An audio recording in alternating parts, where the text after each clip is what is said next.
S ஆவியோடு கூட ஆராதிப்பேன் ஆண்டவரே. உம்மை உண்மையோடு கூட நான் ஆராதிப்பேன் ஆண்டவர். அப்பா ஆண்டவரே, தூதர்களோடு கூட நான் ஆராதிப்பேன் ஆண்டவரே. ஸ்தோத்திர பலிகளோடு கூட உம்மை ஆராதிக்க நான் வந்திருக்கிறேன் ராஜா. ஆண்டவரே, உண்மையிலே நான் ஆராதிக்கிறேன் கர்த்தாவே. நான் உம்மை ஆராதிக்க வந்திருக்கிறோம் கர்த்தாவே. எங்கள் மத்தியிலே நீர் அசைவாடி கொண்டிருக்கிறீர் ஆண்டவரே. நீர் அசைவாடி கொண்டிருக்கிறீர் கர்த்தாவே. அசைவாடுகிற தேவ ஆவியானவர் ஆண்டவரே நம் மத்தியிலே அசைவாடி கொண்டிருக்கிறோம். உண்மையிலே நம் தேவனை ஆராதிக்கிறோமா? ஆராதிக்க வந்திருக்கிறோமா? தேவனை ஆராதிக்க வந்திருக்கிற நாம் சோர்வை ஆண்டவர் அப்பா அனுமதிக்கலாமா? சோர்வை நாம் அனுமதிக்கலாமா? தேவனை ஆராதிக்கிற நீ இருதயத்தின் எண்ணங்கள் தூரமா இருக்கலாமா? தேவனை ஆராதிக்கிற உனக்கு பலம் குந்தி போய் இருக்கலாமா?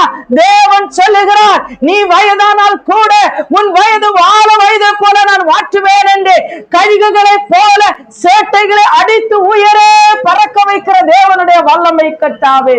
ஓ, நீ பலகீன பாத்திரமா இருக்கிறாயா? பலகீன பாத்திரமா இருக்கிறாயா? ஏனென்றால் உன் சரீரம் இன்னும் சாகவில்லை. ஓ ரிகலோரி we பௌதனா இவதோரி we Kamal பௌடனா அந்தரோரி we Kamal பௌஷா ரார பௌடனா அதரோரி we Kamal பௌடனா இவதோரி we கமல லௌஷ ஸ்யார பௌதனா அந்த ரிகல்கா தார பௌடர வரவா இவரோரி வி கமல பௌஷஸ்யா இந்தரோரி வி கமல பௌடனா அரதோரி வர பௌஷா ரௌடனவா அல்கலோரி வி கமல பௌடனா இவரோரி வி கமல பௌஷஸ்யா அண்ட சராசரங்களை படைத்த தேவனை ஆராதிக்க வந்திருக்கிறோம். ஓ, உனக்கு ஜீவனை கொடுத்த தேவனை ஆராதிக்க வந்திருக்கிறோம். ஓ, அவர் உன்னை மார்பிலை சாய்த்துக் கொள்ளுகிற தேவன். ஆண்டவர் சொல்லுகிறார், உன்னுடைய ஜீவன் கிறிஸ்து இயேசுவுக்குள்ளாய் தேவனுக்குள் மறைக்கப்பட்டிருக்கிறது என்று வேதம் சொல்லுகிறது. கிறிஸ்து இயேசுவுக்குள்ளே நீ மரித்து ஜீவனோடு கூட எழும்பி இருந்தால் கர்த்தர் சொல்லுகிறார், தேவனுக்குள்ளே உன்னை மறைக்க வைத்திருக்கிறார் என்று. உன் ஜீவன் மறைக்கப்பட்டிருக்கிறது தேவனுக்குள்ளாய். சத்துருவனை தொடாதபடிக்கு இவளோடு இந்த காலை வேளையிலே நீ அதை நம்புகிறாய் என்றாய், நீ அதை விசுவாசிக்கிறாய் என்றாய், கர்த்தரோடு கூட இணைந்து ஆராதிக்கிற தேவனே தேவனப்பா பரிசுத்த உள்ளத்தோடு ஆராதிப்பேன், பணிந்து குனிந்து ஆராதிப்பேன். பரிசுத்த உள்ளத்தோடு கூட நம் தேவனை ஆராதிக்கிறோமா? பரிசுத்த உள்ளத்தோடு கூட நம் தேவனை ஆராதிக்கிறோமா? நம்முடைய இருதயங்கள் பரிசுத்தமா இருக்கிறதோ? உலகத்தின் அதிபதியாய் ஆளும்படியாக, ஓ நம்முடைய தமிழ்நாட்டை ஆளும்படியாக ஒரு தலைவனை நீங்கள் தேர்ந்தெடுத்தீர்கள் அல்லவோ? ஐயோ, நான் இத்தனை வருஷம் தேவனை ஆராதித்தது எதற்காக? என் தேவனே ஆண்டவரே, நீங்க ஆளுகை செய்ய வாருங்கன்னு உங்களை கூப்பிடுகிறதுக்கு தானுங்க. இவளோரி வி கமல பௌஷஸ்யார பௌடனா அதரோரி வி கமல பௌடனா. மோசே கேட்ட ஆண்டவர் சொன்னாரு, ஐயோ இஸ்ரவேல் ஜனங்கள் ஆகாரத்திற்காக முறுமுறுக்கிறார்கள் என்று சொல்லி அவர்களை வனாந்தரத்திலே அதிகாலையிலே இருட்டோடு கூட எழும்பி அப்பத்தை மன்னாவை பொறுக்கிறதுக்கு, அந்த மன்னாவை பொறுக்கி எடுக்கிறதுக்காக அவர்களை விழித்துக் கொள்ள சொன்னார். காலையிலே சூரியன் உதித்தால் அது உருகி போய்விடும், அது உருகி போய்விடும், அது ஒரு மனிதனுடைய கண்களிலே பார்க்க முடியாது என்று அவர் சொன்னார். அசந்து தூங்கிவிட்டால் அன்றைக்கு இஸ்ரவேல் ஜனங்களுக்கு அன்றைய நாள் முழுவதும் ஆகாரம் இல்லைங்க. யாராவது நினைத்து பார்த்திருக்கிறீர்களா? ஐயோ ஆண்டவரே, அதிகாலையிலே நீ விழித்து எழும்பி இருட்டோடு கூட அதிகாலையிலே குளிரிலே நீ மன்னாவை பொறுக்கிக் கொள்ள வேண்டும். இல்லை என்றால் உனக்கு அன்றைக்கு ஆகாரம் கிடையாது.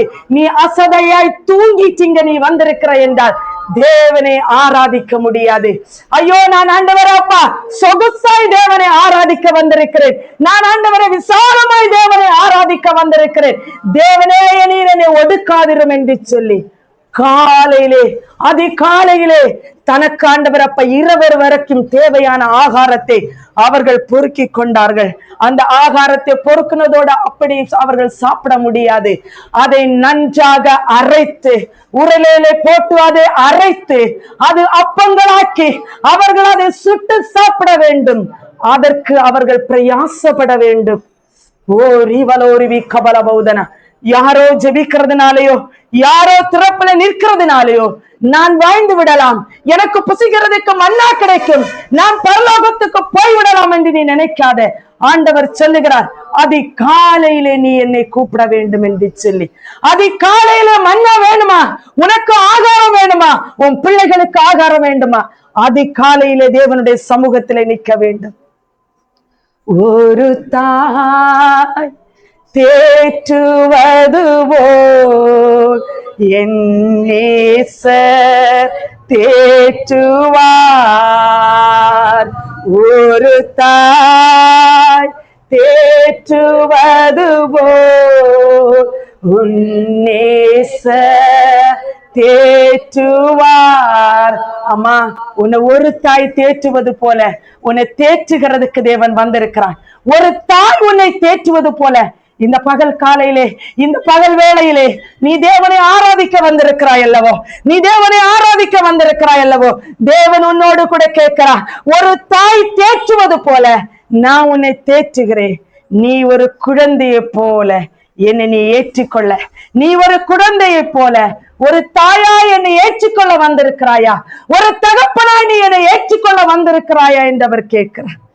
ஓ, நீ பாடுகிறாய் அல்லவோ, ஒரு தாய் தேற்றுவது போல என்னை நீ தேற்றினீர் ஆண்டவரே, உம்முடைய மார்போடு கூட என்னை அணைத்துக் கொண்டீரே. ஐயோ, என் மகளை போல உம்முடைய மகனை போல என்னை ஆற்றி தேற்றினீர் என்று சொல்லி ஒரு தகப்பனாய் நீ என்னை ஏற்றுக்கொண்டாய் என்று அவர் கேட்கிறார். கொலோசியர் 3வது அதிகாரத்திலே தேவன் சொல்லுகிறார், நீ மாம்சத்துக்கு மரித்ததுண்டானால், நீ மரித்து கிறிஸ்துவோடு கூட இணைக்கப்பட்டாயானால் நீ தேவனுக்குள்ளாக உன் ஜீவனை மறைக்கப்பட்டிருக்கிறது என்று நீ மரித்தாய் என்றால் உலகத்துல உனக்கு தாய் தகப்பன் இல்லை. ஏனென்றால் தேவன் தான் உனக்கு தாயும் தகப்பனும். அந்த தாயும் தகப்பனை நீ கனம் பண்ணினாயா என்று அவர் கேட்கிறார். நீ மறந்து விட்டாய் கனம் பண்ணுகிறதுக்கு. வேத வசனத்தை எடுத்துக்கொண்டு அந்த அப்பத்தை நாளை வரைக்கும் சேர்த்து வைக்கலாம் என்று அவர்கள் நினைத்தார்கள். அது புழுவும் பூச்சியும் அரித்து நாற்றம் எடுத்தது. உன் வாழ்க்கை நாற்றம் எடுத்துக் கொண்டிருக்கிறது, நீ அறியாமல் இருக்கிறாய். என்றோ ரட்சிக்கப்பட்ட போது உனக்குள் ஊத்தப்பட்ட அந்த மன்னா, அந்த அபிஷேகம் கெட்டு போய் நாற்றம் எடுக்காதே. அதை நீ துருத்தியில ஒழுங்கா வைக்கவில்லை, அதை நீ பதப்படுத்தவில்லை, நீ அதை சரிபடுத்தவில்லை, அதை நீ சுத்திகரிக்கவில்லை. அப்படி இருக்கும் பொழுது உன்னுடைய பானைக்குள்ள இருக்கிற திராட்சரசம் கெட்டு போச்சே மகளே. புதிய ரசத்தோடு கூட பழசை நீ கலந்து விட்டாய். அது உன்னை பீறி போட்டதை அறியாமல், உன்னை அதை கிழித்து போட்டது அறியாமல், உன்னை சின்னாபின்னமாக்குனதை அறியாமல் நீ இன்னைக்கு நீ இருக்கிறாய். என்னை ஆளுகை செய்கிறது தேவன் என்று சொல்லி இந்த பகல் வேளையிலே கர்த்தர் உன்னோடு கூட பேசுகிறது. இந்த பகல் வேளையிலே உன்னோடு கூட கர்த்தர் பேசுகிறார், உங்களோடு கூட கர்த்தர் பேசிக் கொண்டிருக்கிறார். தேவன் சொல்லுகிறார், இதோ மன்னாவை நீ ஒரு நாள் புசிக்கிறதுக்கு மட்டும்தான் நீ எடுக்கணும் என்று. நீ காலைதோறும் என்னுடைய கிருபை புதிதாய் இருக்கப்படுகிறது, அடுத்த நாள் அது பழசாய் போயிட்டது. ஏன் அதை உணர்ந்து கொள்ளாமல் இருக்கிறீர்கள்? ஓ, நான் நேற்றுக்கு ஜெபித்தேன், இன்றைக்கு நான் ஜெபிக்க வேண்டாம் என்று சொல்லி, அதுவும் அல்லாம காலையில நீ ஜெபிக்காம, விடிய காலையில நீ ஜெபிக்காம, சூரியன் உதித்ததுக்கு அப்புறம் நீ ஆண்டவரை உருகி போகிற மன்னாக்காக வெயிட் பண்ற. அவர்கள் இஸ்ரவேல் ஜனங்கள் ஓய்வு நாளிலே 7வது நாளிலே அவர்கள் கூடைகளை எடுத்துக்கொண்டு மன்னா பொறுக்கிறதுக்கு போனார்கள். அவர்கள் மன்னாவே காணப்படவில்லை, அவருடைய கண்களிலே மன்னா காணப்படவில்லை, அவர்கள் எடுக்கிறதுக்கு மன்னா இல்லை. அவர் சொன்னார், ஒரு நாளைக்கு முன்னாகவே நீ 2 நாளுக்குள்ளதை சேர்த்து வை என்று சொல்லி. கர்த்தர் சேர்த்து வை என்று சொன்னார், சேர்த்து வைக்கணும். எதை சேர்க்க சொன்னாரோ அதை தான் சேர்க்கணுங்க. எதை சேர்க்க சொல்லலையே அதை சேர்க்க கூடாது. நம்முடைய இருதயம் எவ்வாறாக இருக்கிறது? எண்ணாகமத்துல நீங்க வாசித்து பாருங்க. மன்னாவை கொடுத்து அவரை போஷித்து வந்த ஜனங்கள் அவர்களுக்கு நேராக, தேவனுக்கு நேராக அவர்கள் வாசப்படி நின்று முறுமுறுத்து அழுது கொண்டிருந்தார்கள். மோசே போறார் பாருங்க. மோசே போனான். ஐயோ, இந்த சுமையை ஏன் என் தலையில நீ சுமத்தினீரப்பா? இந்த வாரத்தை ஏன் எனக்கு கொடுத்தீரப்பா? ஐயோ, இவர்களுடைய புலம்பர்கள் இந்த மனாந்தரத்திலே இறைச்சிக்காக நான் எங்கே போவேன் அப்பா என்று சொல்லி. இன்னைக்கு நீங்க அப்படித்தானே இருக்கிறீங்க. உன் தேவைக்காக நான் எங்க போவேன் அப்பா? மற்றவர்கள் சண்டை போடுகிறார்களே, ஐயோ நான் எங்க போவேன் அப்பா? கடன் பிரச்சனையா இருக்கிறது, நான் எங்க போவேன்? என் பிள்ளைகள் எனக்கு கீழ்ப்படியவில்லை, நான் எங்க போவேன்? ஏன் எனக்கு இந்த வேதனை அப்பா என்று சொல்லி மோசே கதறினது போல, ஐயோ எதற்காக ஆண்டவர் அப்பா இந்த வேதனை? ஏன் இந்த சுமையை எனக்கு சுமத்தினீர் ஆண்டவரே?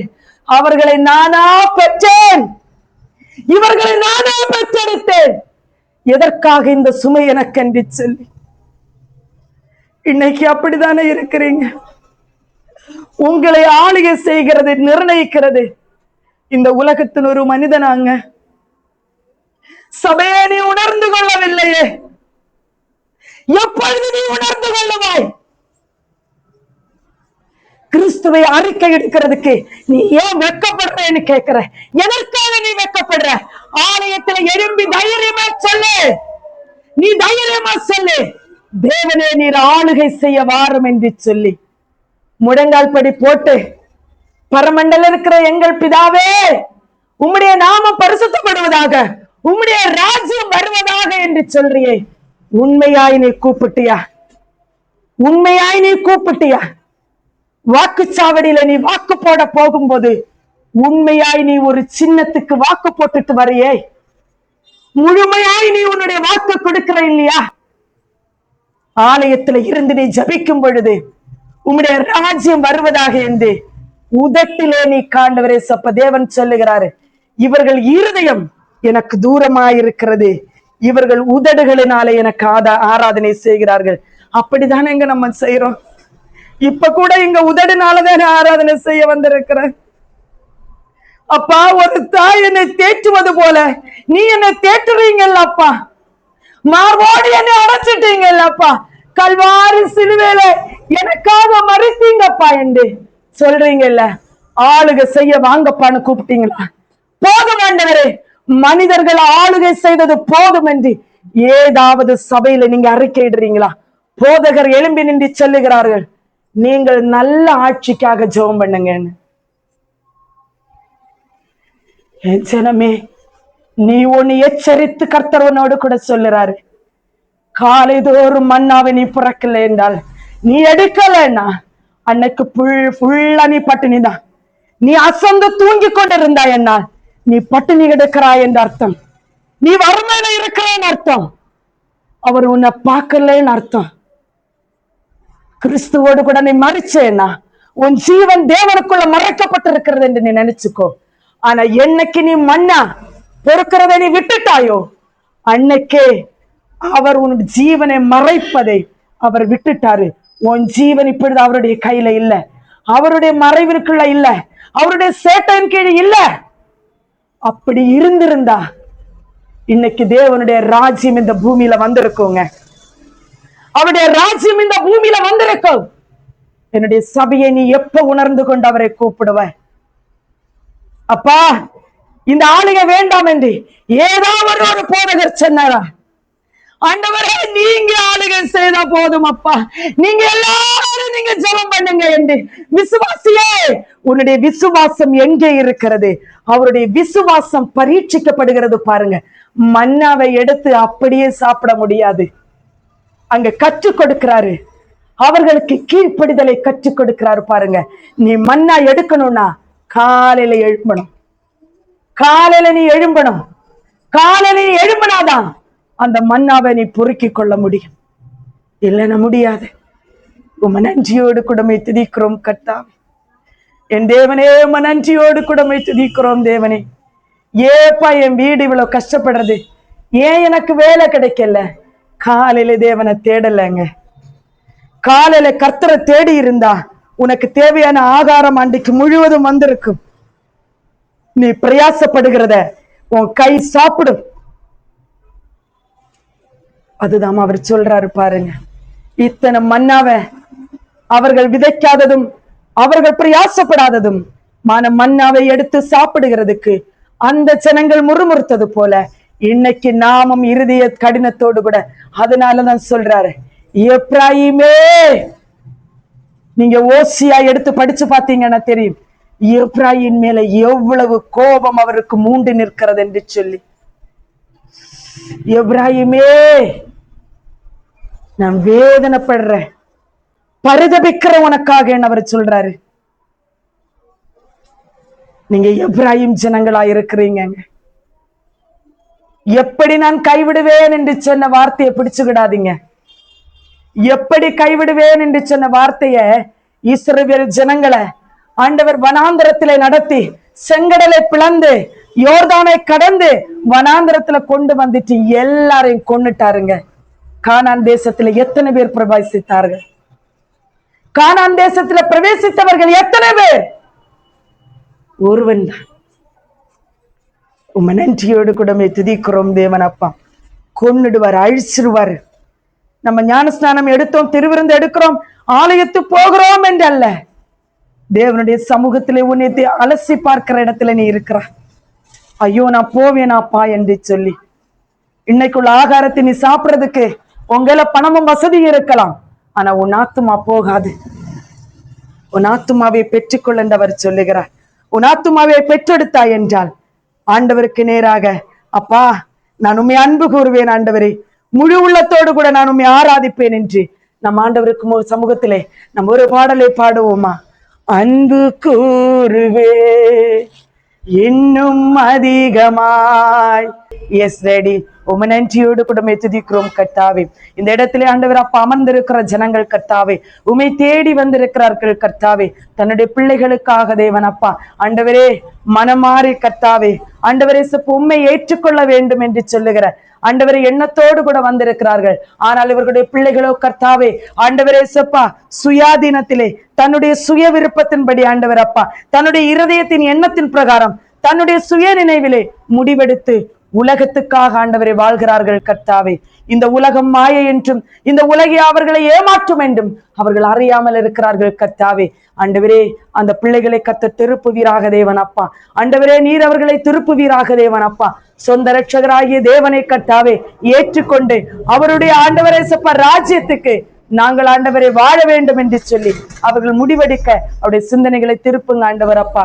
ஆண்டவரே தகாத உறவுகளிலே ஆண்டவரே தேவையற்ற விருப்பங்கள், ஆண்டவரே பெண்கள் ஆண்டவரே தேவையற்ற உறவுகளிலே சிக்கிக்கொண்டு அழிவுக்கு நேராக போகிறோம் என்று அவர்கள் அறியாமல் போய்கொண்டிருக்கிறார்கள் கர்த்தாவே. என் தேவன் அவர்களை திருப்புவீராக தேவன் அப்பா. அவருடைய சிந்தனைகளை திருப்புவீராக ஆண்டவரே.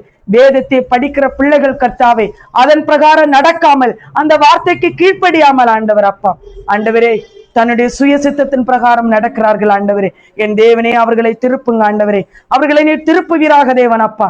என் தேவன் அவர்களை திருப்பி கொண்டு வருகிறதுக்காக உமக்கு நன்றி செலுத்துகிறோம். கடன் பாரத்தில் இருக்கிற மக்களை கர்த்தர் கொண்டு வருவீராக தேவன் அப்பா.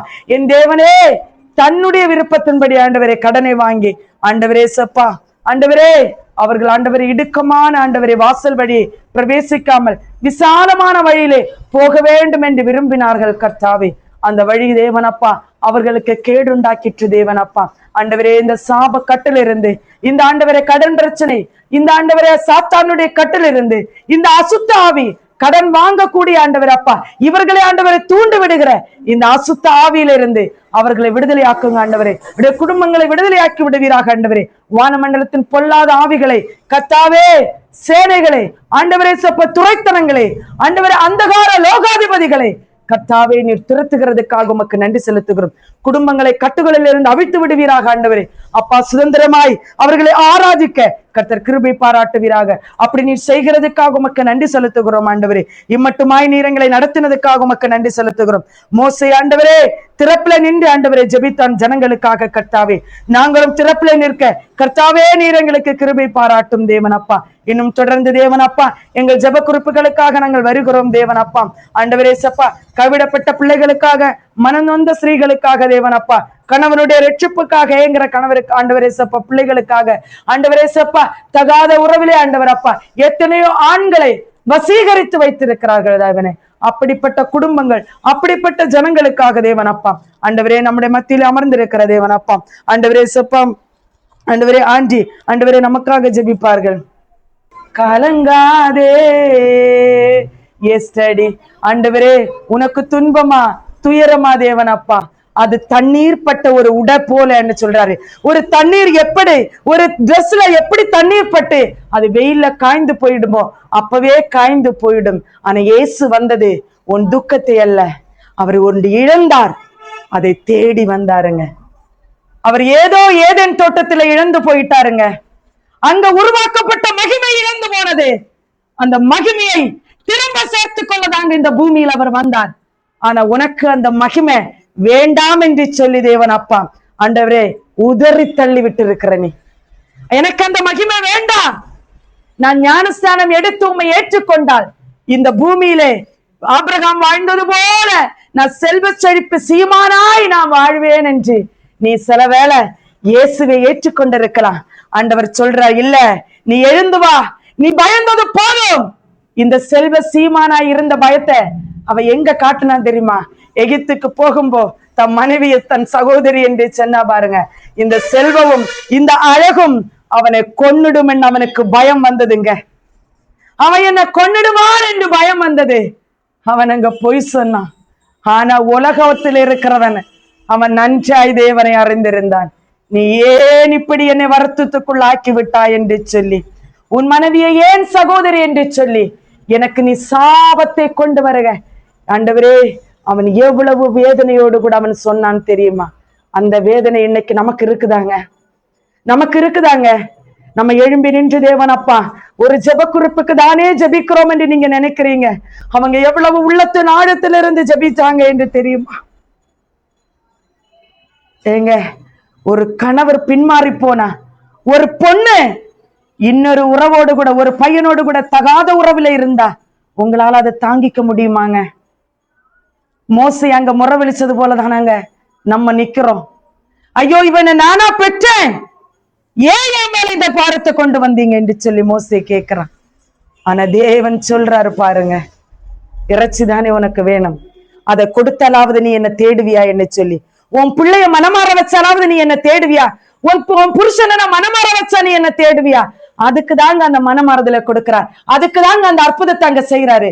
அந்த அற்புதத்தை வாங்கிட்டு நீ பின்மாறி உதறி சொல் போட்டு மிதிச்சிட்டு இஸ்ரவேல் ஜனபத்தை போல நீ பின்மாறி போனா என்றால் எவ்வளவு பரிதாபமானது. ஆண்டவர் சொல்றாரு, வெள்ளம் வந்து வாரிக்கொண்டு போகும் வரைக்கும் அவர்கள் உணராதிருந்தார்கள் என்று சொல்லி, நீ உணர்வில்லாமல் இருப்பாய் என்றால் பரிதபிக்க கூடிய இடத்துல நீ இருப்பாய் என்பதை மறந்து போகாது. நன்றியோடு கூட துதிக்கிறோம் தேவன் அப்பா. ஆண்டவரே, ஒரு விசை கூட உம்முடைய சமூகத்திலே நாங்கள் வருகிறோம் கர்த்தாவே. ஆண்டவரே, எங்களுடைய கர்த்தாவே, எங்கள் ஊழியங்களுக்காக தேவன் அப்பா, இந்த எல்ரோய் ஊழியங்களுக்காகவும் ஆண்டவரே, வாட்ஸ்அப்ல நடக்கிற ஆன்லைன் ஊழியங்களுக்காகவும், காஸ்பல் டிவி ஆண்டவரே, எங்கள் வழியாக ஆண்டவர் அப்ப நீ நடத்துகிற இந்த காஸ்பல் டிவி ஊழியத்திற்காகவும் தேவன் அப்பா ஆண்டவரே, பாரத்தோடு உம்முடைய சமூகத்துல வருகிறோம் ஆண்டவரே. அநேக தரித்திரத்துக்கு நாங்கள் உதவி செய்யும்படியாக ஆண்டவரே சப்பா ஆண்டவரே, வீட்டு கூட்டங்கள் அநேக இடத்துல எங்கள் நடத்தவும் நீர் எங்களை ஆண்டவரை எடுத்து பயன்படுத்துவீராக கர்த்தாவே.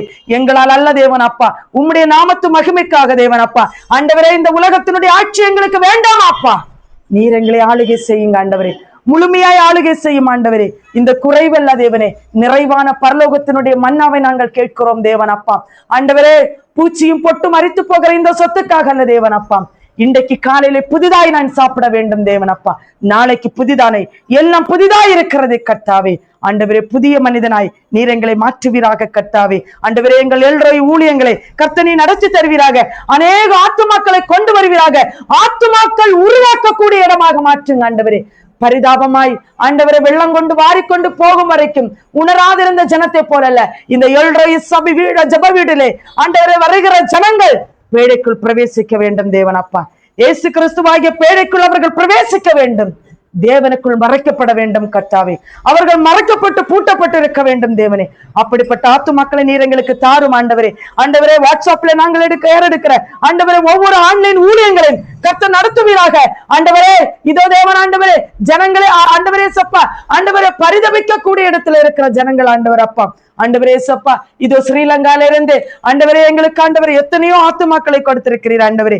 ஒரு பெரிய ஆன்லைன் குரூப்பே ஆண்டவர் அப்பா எங்களுக்காக நீர் கொடுத்திருக்கிறீர் ஆண்டவரே. அந்த பிள்ளைகளை கண்ணோக்கும் ஆண்டவரே, இந்த 40 நாள் உபவாச ஜபத்தை பிள்ளைகளுக்கு ஆசீர்வாதமாய் கொடும் தேவன் அப்பா. அவர்கள் உணரட்டும் தேவன் அப்பா, கூப்பிடட்டும், என் தேவனுடைய ராஜ்யம் இறங்கி வரட்டும் பூமியில என்று நீர் எங்களை ஆளுகை செய்யும் என்று சொல்லி, ஆண்டவரே மனிதருடைய ஆளுகை வேண்டாம் ஆண்டவரே. அன்றைக்கு மோசேயினிடத்திலே ஆண்டவரே எங்களுக்கு ஒரு ஆண்டவரே சப்பா தலைவனை தேர்ந்தெடுக்க வேண்டும் என்று கேட்டதுதான் இன்றைக்கு எடுக்கிறார்கள்.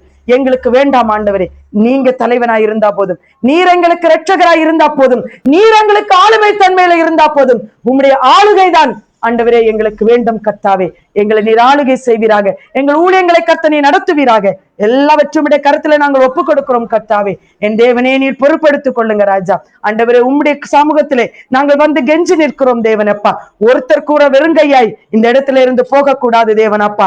ஆண்டவரே உம்மை நன்றியோடு கூட துதிக்கிறோம் ராஜா. நீர் பரிசுத்தராய் நீர் இருக்கிறதுக்காக உமக்கு நன்றி செலுத்துகிறோம். ராஜாதி ராஜா, கர்த்தாதி கர்த்தர், மகிமையின் தேவனாய் எங்கள் மத்தியிலே நீர் அசைவாடி கொண்டிருக்கிறபடினால் உம்மை நன்றியோடு கூட துதிக்கிறோம், உம்மை நன்றியோடு கூட துதிக்கிறோம் ஆண்டவரே. நீர் பரிசுத்தர், நீர் பரிசுத்தர், நீர் பரிசுத்தராய் இருக்கிறீர் கர்த்தாவே. அப்பா உம்முடைய கிருபை தேவன் அப்பா ஆண்டவரே எங்களிலே ஆண்டவரே தங்கி இருக்க நீர் கிருபை பாராட்டுவீராக தேவன் அப்பா. ஆண்டவரே எங்கள் உடலை ஒதுக்கி எங்கள் ஆத்துமாவை நாங்கள் விருத்தி அடைய செய்யணும். என் ஆத்துமா உம்மை நம்பி இருக்கிறதே கர்த்தாவே. ஆண்டவரே விடிய காலத்தில் வெளுப்பை போல தேவன் அப்பா, உறைந்த மழை பனியை போல நீர் ஆதாமையும் ஏவாளை நீர் சந்திக்க வந்தீரே ஆண்டவரே.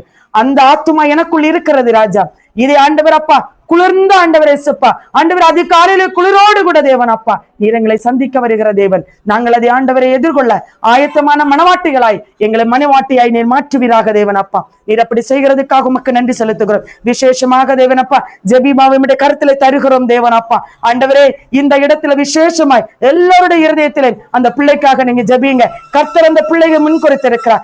தகாத இடத்துல இருந்து அந்த பிள்ளைகள் இருதயத்துல ஒரு ஆசை இருக்கிறது, அது தவறாய் இருக்கிறது என்று ஆண்டவர் சுட்டி காட்டி இருக்கிறார். நீ அந்த தவறான அந்த ஆசையிலிருந்து, அந்த எண்ணத்திலிருந்து, அந்த உறவிலிருந்து நீ திரும்பி வரவில்லை என்றால் அவருடைய வாழ்க்கை கேள்விக்குறியாய் அமைந்துவிடும். தேவன் ஆண்டவரே அந்த மகளுக்கு அந்த வாழ்க்கையிலிருந்து விட்டு மாறி தேவன் ஆண்டவரே தாய் தகப்பனோடு கூட இணைந்து தாயின் தகப்பனுக்கு அவள் கீழ்ப்படியும்படியாக ஒவ்வொரு பிள்ளைகளும் ஜெபியுங்க. அவள் ஆண்டவரை மனமாற வேண்டும். அவள் ஆண்டவரை ஒரு புதிய சிருஷ்டியாய் அவள் மாற வேண்டும். அவள் ஆலயத்தை கடந்து சொல்லும் பொழுது அவருடைய வசனமாகிய வார்த்தை அவளோடு கூட பேச வேண்டும். அவருடைய இருதயங்கள் திருப்பப்பட வேண்டும். அவள் உணர வேண்டும், ஆண்டவர் தகாத காரியத்தை நான் செய்கிறேன் என்று சொல்லி அவள் உணர்ந்து தேவனுக்கு என்று அவள் ஆண்டவரை தன்னை அர்ப்பணிக்க ஆண்டவரை நீங்கள் ஒவ்வொருவரும் அவளுக்காக ஏறெடுக்கிற ஜபங்கள் ஆண்டவரை கர்த்தருடைய கண்களிலே அவளுக்கு தயவு கிடைக்க கிருபை செய்யட்டும். என் தேவனே இந்த எல்ரோயி ஆண்டவரை ஊழியத்தின் வழியாக நாங்கள் அவளை நினைவு கூறுகிறோம் கர்த்தாவே.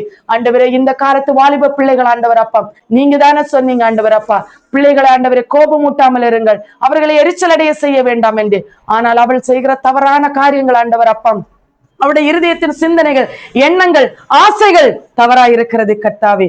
ஆண்டவரே அந்த இடத்திலிருந்து அவளை திருப்பிக் கொள்ளும் ஆண்டவரே. ஒரு விசை கர்த்தாவே, ஒரு தடவை எங்களுக்காக நீர் அதை செய்யும் தேவன் அப்பா. ஆண்டவர் ஒரு வார்த்தை சொல்லும் கர்த்தாவே. அவள் ஆண்டவரே அவளுடைய வழிகளை விட்டு திரும்பி தாயும் தகப்பனுடைய வார்த்தைக்கு ஆண்டவரை கீழ்ப்படைந்து அவருடைய வாழ்க்கையை அமைத்துக் கொள்ள கர்த்தர் கிருபை பாராட்டும். அவருடைய தகப்பனுடைய கருத்தில் தருகிறோம். குடித்து வெறித்து ஆண்டவரே சப்பா 2 பெண் பிள்ளைகள் இருக்கிற வீட்டிலே ஆபாசமாய் பேசி கர்த்தாவே அசிங்கமான வார்த்தைகளினாலே ஆண்டவரை பேசி வேதனைப்படுத்துகிற அந்த மகனை இன்றைக்கு ஆண்டவரை சந்திப்பீராக ஆண்டவரே. வானமண்டலத்தின் பொல்லாத ஆவிகள் மகனை அலக்கழிக்கிறதே இப்பொழுதே கட்டமைத்து விடும் ஆண்டவரே. நீர் அந்த ஆவிகளில் இருந்த மகனை விடுதலையாக்கி விடுவீராக. கர்த்தர் நீர் ஆண்டவரே ஒரு விடுதலை கொடுக்கிறதுக்காக மக்கள் நன்றி செலுத்துகிறோம். எல்லாவற்றையும் கருத்தில் ஒப்புக் கொடுக்கிறோம். நீர் பொறுப்படுத்திக் கொள்ளும். துதிக்கான மகிமையில உமக்கு ஒருவர் கேர் எடுத்துக்கொண்டு இயேசு நாம ஜெபத்தை கொள்ள நல்ல பிதாவே ஆமீன். ஹல்லேலூயா. சரி, நம்ம குறிப்பா ஒரு வசனத்தை எடுத்து பார்த்துட்டு இருக்கோம் இல்லையா? நீ ஆயத்தப்படு, உன்னுடனே கூடின உன் எல்லா கூட்டத்தையும் ஆயத்தப்படுத்தி நீ அவர்களுக்கு காவலாளனா இருங்கிற அந்த வசனத்தை பார்த்துட்டு இருக்கோம். அதுல ஆயத்தப்படுறது ஒவ்வொருத்தரை குறிச்சு நம்ம பார்த்துட்டு இருக்கோம். இன்னைக்கு உபவாசத்துக்கு நம்மளை எப்படி ஆயத்தப்படுத்தணும் அப்படின்னு பார்க்கணும். இப்ப ஆக்சுவலா நடந்துட்டு இருக்கிறது பெண்கள் உபவாச கூடுகை இல்லையா? இந்த உபவாசத்துக்கு நம்ம எப்படி ஆயத்தப்படணும்? உபவாச கூடுகை எதுக்கு? அது எதனால? ஏன் இந்த உபவாசம் இருக்கணும்? எதுக்காக நம்ம உபவாசம் இருக்கணும்? அந்த உபவாசத்தை எப்படி இருக்கணும்? உபவாசம்னா என்ன? இது எல்லாத்தையும் நம்ம இன்னைக்கு தெரிஞ்சுக்க போறோம். ஹல்லேலூயா. சரி, முதல்ல இந்த உபவாசம்னா அது என்னங்கிறத நம்ம பார்க்கலாம். உபவாசம்ங்கிற அந்த வார்த்தை சமஸ்கிருதத்துல இருந்து நமக்கு வந்தது. உப கூட்டல் வாசம், உப பிளஸ் வாசம். உபனா என்னன்னா இணைந்து அப்படின்னு பொருள், சேர்ந்து, ஜாயின் டுகெதர் அப்படின்னு அர்த்தம். உபனா சேர்ந்து, இணைந்து அப்படின்னு. வாசம்ங்கிறது நம்ம வாசம் பண்றோம், இந்த வீட்டுல வாசம் செய்யறோம், நம்ம வாழ்ற வாழ்க்கையை குறிக்கும். நம்ம வாழ்றோம் இல்லையா, வாசம்னா நம்ம ஒரு இடத்துல வாசம் செய்யறோம், அதாவது அந்த இடத்துல நம்ம பரிமாறுறோம், வாழ்றோம் அப்படின்னு பொறுத்து. உபவாசம் இணைந்து வாழ்றதுக்கு பேர் தான் உபவாசம் அப்படின்னு. அப்ப யாரோட இணைந்து வாழணும்? நம்ம தேவனோட இணைந்து வாழணும் இல்லையா. அப்ப நம்ம தேவனோட இணைந்து வாழ்ற அந்த நாட்கள், நேரத்தை தான் நம்ம உபவாச நாட்கள் அப்படின்னு சொல்றோம். ஹல்லேலூயா. அப்போ தேவ சிந்தை இல்லாம வேற எதுக்குள்ளேயும் அந்த நேரங்கள்ல நம்ம போகக்கூடாது, சரியா. அப்ப உபவாசம்ங்கிற வார்த்தைக்கு உண்டான மீனிங் உங்களுக்கு புரிஞ்சுச்சு, சரியா. அப்போ நம்ம ஏன் உபவாசம் இருக்கணும் அப்படிங்கிறத நம்ம பார்க்கலாம். கேட்க ஒருவேளை ஆச்சரியமா இருக்கலாம், டவுட்ஸ் இருந்தா நீங்க முடிச்சதுக்கு அப்புறமா வந்து கேளுங்க. மார்க் என்பவர் எழுதின சுவிசேஷ பகுதியில 2வது அதிகாரம் 18வது வசனம் கடைசி பகுதியில இருந்து நான் வாசிக்கிறேன். மார்க் 2:18 கடைசியில இருந்து. அப்போ அந்த ஜனங்க கேட்கிறாங்க இயேசு கிறிஸ்துவின் இடத்துல, உம்முடைய சீஷர் உபவாசியாமல் இருக்கிறது என்ன? அதாவது யோவானுடைய சீஷர் எல்லாருமே உபவாசம் பண்றாங்களே, உங்க கூட இருக்கிற சீஷர்கள் வந்து உபவாசம் பண்றது இல்லையே அப்படின்னு கேட்கிறான். அதுக்கு இயேசு கிறிஸ்து என்ன சொல்றாருன்னா, மணவாளன் தங்களோடு இருக்கையில் மணவாளனுடைய தோழர் உபவாசிப்பார்களா? மணவாளன் தங்களுடனே இருக்கும் வரைக்கும் உபவாசிக்க மாட்டார்கள். மணவாளன் அவர்களை விட்டு எடுபடும் நாள் வரும், அந்த நாட்களிலே உபவாசிப்பார்கள் அப்படின்னு சொல்ற. அதாவது மணவாளன் நம்ம கூட இருக்கும்போது உபவாசிக்க வேண்டாம் அப்படின்னு சொல்லுது. அது யாராச்சும் உபவாசிப்பாங்களா அப்படின்ட்டு. அப்போ உபவாசம்னா என்னன்னு பார்த்தா, உபவாசமும் விரதமும் ரெண்டும் தனித்தனி. ஆனா இங்கிலீஷ்ல பார்த்தா ரெண்டுத்துக்குமே ஃபாஸ்டிங்னு தான் வரும். விரதம் வந்து புறஜாதியார் இருக்கிறது, நமக்கு பைபிள்ல கொடுக்கப்பட்டிருக்கிறது உபவாசம். ரெண்டும் எனக்கு தெரிஞ்சு ரெண்டுமே முரண்பாடான கருத்துக்கள் கொண்டது. விரதத்தை பத்தி நம்ம தெரிஞ்சுப்போமே. விரதத்துல நிறைய இருக்கு. இப்ப மௌன விரதம், உண்ணா விரதம், இந்த மாதிரி நிறைய இருக்கு. இது அவங்க தங்களுடைய தேவர்கள் என்று எண்ணப்படுறவங்களுக்கு அவங்களுடைய இருதயத்தை, உடம்ப இதெல்லாம் சுத்தப்படுத்துறதுக்கு வேண்டி அவங்க இருப்பாங்க.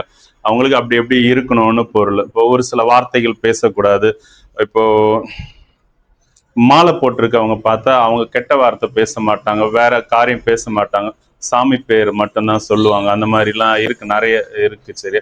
அதான் விரதம் டோட்டலி வேற. இப்போ நாம கிறிஸ்தவர்கள், அது குறிப்பா பெந்தகோஸ்து கிறிஸ்தவர்கள், இப்போ இந்த வட்டாரத்துல என்ன ஆயிருக்குன்னா, அது கூட இந்த வசனம் சொல்லுது உலக வந்து சபைய மேற்கொள்ளாது.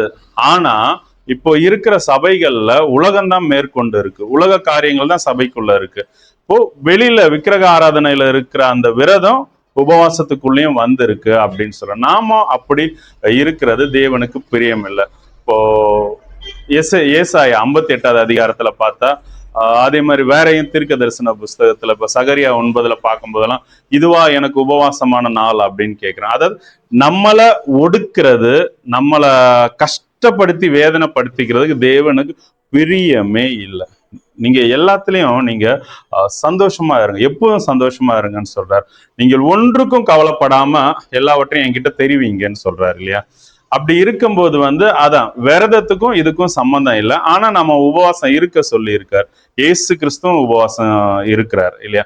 அப்போ அதை குறிச்சு நம்ம வந்து தெரிஞ்சுக்கணும். நம்ம சாப்பிடாம பட்டினி இருக்கிறது பேர் விரதம். அது வந்து விக்கிரக ஆராதனையில இருக்கிறவங்க விரதம் இருப்பாங்க, நம்ம இருக்கிறது உபவாசம். புரியுதா? ரெண்டையும் குழப்பிக்க கூடாது. அவங்க சாப்பிடாம இருந்தாலே வந்து அவங்களுடைய தேவன் அவங்கள பார்ப்பாங்க, மனசு இறங்குவாங்க. 3 விஷயத்துக்கு இருப்பாங்க. ஒண்ணு, இருதயத்தை சுத்திகரிக்கிறதுக்கு ஒரே சிந்தையோட இருக்கிறதுக்கு விரதம் இருப்பாங்க.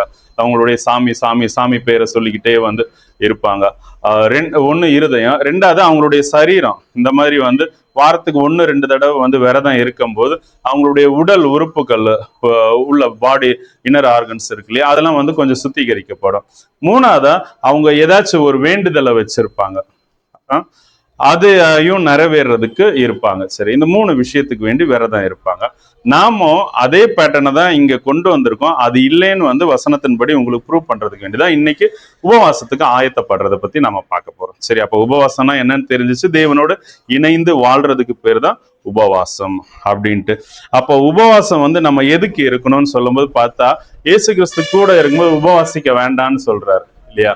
அப்போ அவர் தன்னை விட்டு எடுபடும் நாட்கள் வரும், அப்போ உபவாசிக்கணும் அப்படின்னு. இப்போ இதை வச்சு பார்க்கும்போது எனக்கு சொல்லி கொடுத்த விஷயம் என்னன்னா, இப்போ ஆண்டவர் சபைகள்ல இல்ல, தனிப்பட்ட மனுஷங்களுக்குள்ளதான் இருக்கார். நாம தான் ஆலயமா இருக்க, தேவன் வாசம் செய்யற ஆலயமா நீங்களும் நானும் தான் இருக்கும். இந்த சரீரம் தான் அவருக்கு ஆலயமா இருக்கு. பரிசுத்த ஆவியானவர் இதுலதான் வாசம் செய்யறார். தேவன் இதுலதான் வாசம் செய்யறார் இல்லையா? நீங்களே ஜீவனுள்ள தேவனுடைய ஆலயமா இருக்கிறீர்கள் அப்படின்னு சொல்லுது இல்லையா வசனம். அப்போ நாம தான் ஆலயம், இங்கதான் வாசம் செய்யறாரு இல்லையா? அப்போ நாம உபவாசம் இருக்கிறதுங்கிறது அவரை போட்டு கஷ்டப்படுத்துறதா அர்த்தம். சரி, ஆனாலும் இருக்கணும், எதுக்கு இருக்கணும்னு பார்ப்போம். அப்போ நம்ம ஒரு விஷயம், ஃபர்ஸ்ட் விஷயம், ஒரு காரியத்துக்கு வேண்டி நம்ம இருக்கலாம். இங்க சொல்றாரு, மணவாளன் அவர்களை விட்டு எடுபடும் நாள் வரும், அந்த நாட்களில் உபவாசிப்பார்கள் அப்படின்ட்டு. அப்போ இயேசு கிறிஸ்து என் கூட இல்ல, அவர் பேசுறது எனக்கு கேட்கல, அவர் சொல்லி கொடுக்கறது எனக்கு புரியல, எனக்கும் ஆண்டவருக்கும் உள்ள கனெக்ஷன் பிளாக் ஆயிடுச்சு, நானும் தேவனும் பிரிஞ்சு இருக்கோம் அப்படிங்கிற எண்ணம் உங்களுக்கு வந்துச்சுன்னா, சிம்பிளா சொன்ன, ஆண்டவர் சத்தம் உங்களுக்கு கேட்கலையா? அவர் பேசுறது டெய்லியும் கேட்ட ஆராதனையில கேட்ட மாதிரி மண்ணா எடுக்கும்போது ஒரு வார்த்தையுமே உங்களுக்கு வரல, அந்த மாதிரினா நீங்க கண்டிப்பா உபவாசம் இருக்கணும். அது எப்படி இருக்கணும்னு நம்ம பாக்குறோம். சரியா? ஆண்டவர் பேசுற சத்தம் தெரியல, அவர் எதுக்கு ஜெபிக்க சொல்றாருன்னு புரியல, வாழ்க்கையில் நம்ம அடுத்த கட்டமா என்ன செய்யணுங்கிற காரியம் எனக்கு தெரியல, வீடு கட்டணுமா, இல்ல பிள்ளைங்களை கல்யாணம் பார்க்கணுமா, என்ன படிக்க போகணும், யார் மாப்பிள்ளையா எடுக்கணும், இந்த மாதிரி கன்ஃபியூஷன்ல இருக்கோமா, கண்டிப்பா உபவாசம் இருந்தாகணும். எதுக்கு அப்போ உபவாசம் இருக்கணும்? தேவனோட சேர்ந்து வாழ்றதுக்கு உபவாசம் இருக்கணும். தேவன் நம்ம கூட இல்லைங்கிற உணர்வு எப்போ வருதோ உடனே உபவாசம் இருந்து ஆகணும். அந்த உபவாசத்தை எப்படி இருக்கிறது? மத்தேயு 6வது அதிகாரம் 17வது வசனத்தை நான் வாசிக்கிறேன். நீ உபவாசிக்கும் போது அந்த உபவாசம் மனுஷர்களுக்கு காணப்படாமல் அந்தரங்கத்தில் இருக்கிற உன் பிதாவுக்கே காணப்படும்படியாக உன் தலைக்கு எண்ணெயை பூசி உன் முகத்தை கழுவு. அப்பொழுது, எப்படி? அப்பொழுது இந்த விஷயத்தின்படி நீங்க செஞ்சீங்கன்னா அந்தரங்கத்தில் பார்க்கிற உன் பிதா உனக்கு வெளியரங்கமாய் பலன் அளிப்பார். ஹல்லேலூயா. அடுத்து இன்னொரு காரியம் சொல்றாரு, பூமியிலே உங்களுக்கு பொக்கிஷங்களை சேர்த்து வைக்க வேண்டாம் அப்படின்ட்டு. அதே மாதிரி மார்க்ல நம்ம பார்த்த வசனத்துக்கு பின்னாடி ஒரு பெரிய ரகசியத்தை சொல்லுவார். என்னன்னா, ஒருவனும், அதாவது ஒரு மனுஷனும் கோடி துண்ட பழைய வஸ்திரத்தோட இணைக்க மாட்டான், புது திராட்சை ரசத்தை பழைய துருத்தியில அதை வைக்க மாட்டான் அப்படின்ட்டு. அதாவது உபவாசம் பழைய ஏற்பாட்டு நாட்கள்ல வாரத்துல 2 தடவை உபவாசம் இருந்தாகணும். அது அவங்களுடைய கட்டளை இல்லையா? அங்க தேவன் வெளியில இருந்தார், அதாவது ஆலயத்துக்கு போய் தேடுவாங்க.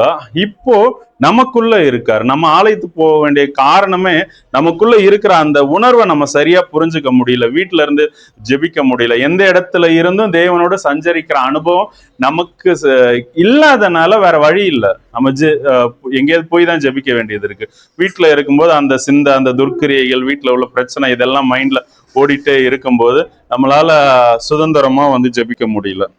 சரியா? அப்படி இருக்கும்போது நம்ம ஏதாவது ஒரு ஜெப மையத்துக்கு போய் நம்ம ஜெபிக்கிறது அவசியமா இருக்கு. அது நல்லதும் கூட, சர்ச் கூட. சரியா? அதை நான் வேண்டான்னு சொல்லல. அப்போ நீங்க உபவாசம் இப்படிதான் இருக்கணும். சரியா? இந்த காரியம் லைட்டா சொல்றேனே, பழசு புதுசு இல்லையா? பழசோட புதுசை இணைக்க மாட்டாங்க. இயேசு கிறிஸ்துக்கும் நியாயப்பிரமாணத்துக்கும் இது கிடையாது. நியாயப்பிரமாணத்தை நிறைவேற்ற இயேசு கிறிஸ்து வந்தார். நியாயப்பிரமாணம் முடிஞ்சிச்சு. போன வாரமே அந்த வசனம் எடுத்து வாசிச்சிருப்போம். எபிரேயர் 7:18-19 ரெண்டுமே அது நியாயப்பிரமாணம் ஒன்னையும் பூர்ணப்படுத்தவில்லை, அது பலவீனமா இருந்தது, அது பயனற்றதா இருந்தது, இந்த 3 வார்த்தை சொல்லி இருக்கும். சரியா?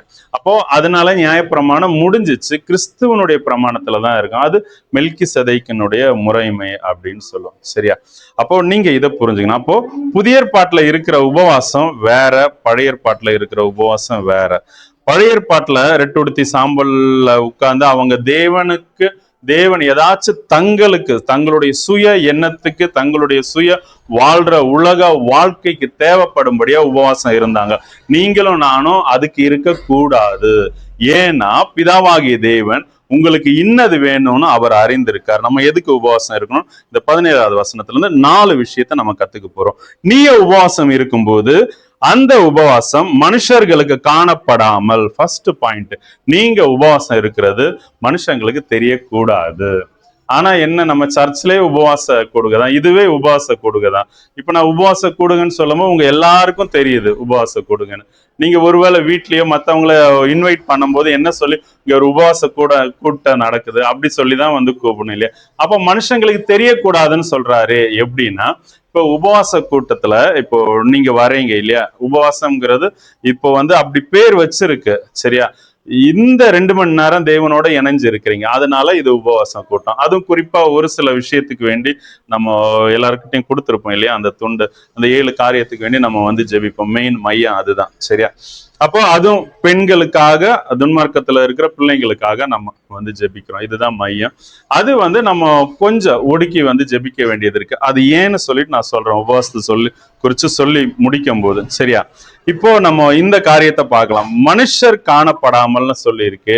இப்போ சர்ச்சில் எல்லாம் எல்லாரும் உபவாச கூட்டம் தான் போஸ்டர் இதெல்லாம் அடிக்கிறாங்க, நம்மளுமே அதைத்தான் வந்து செய்யறோம் இல்லையா?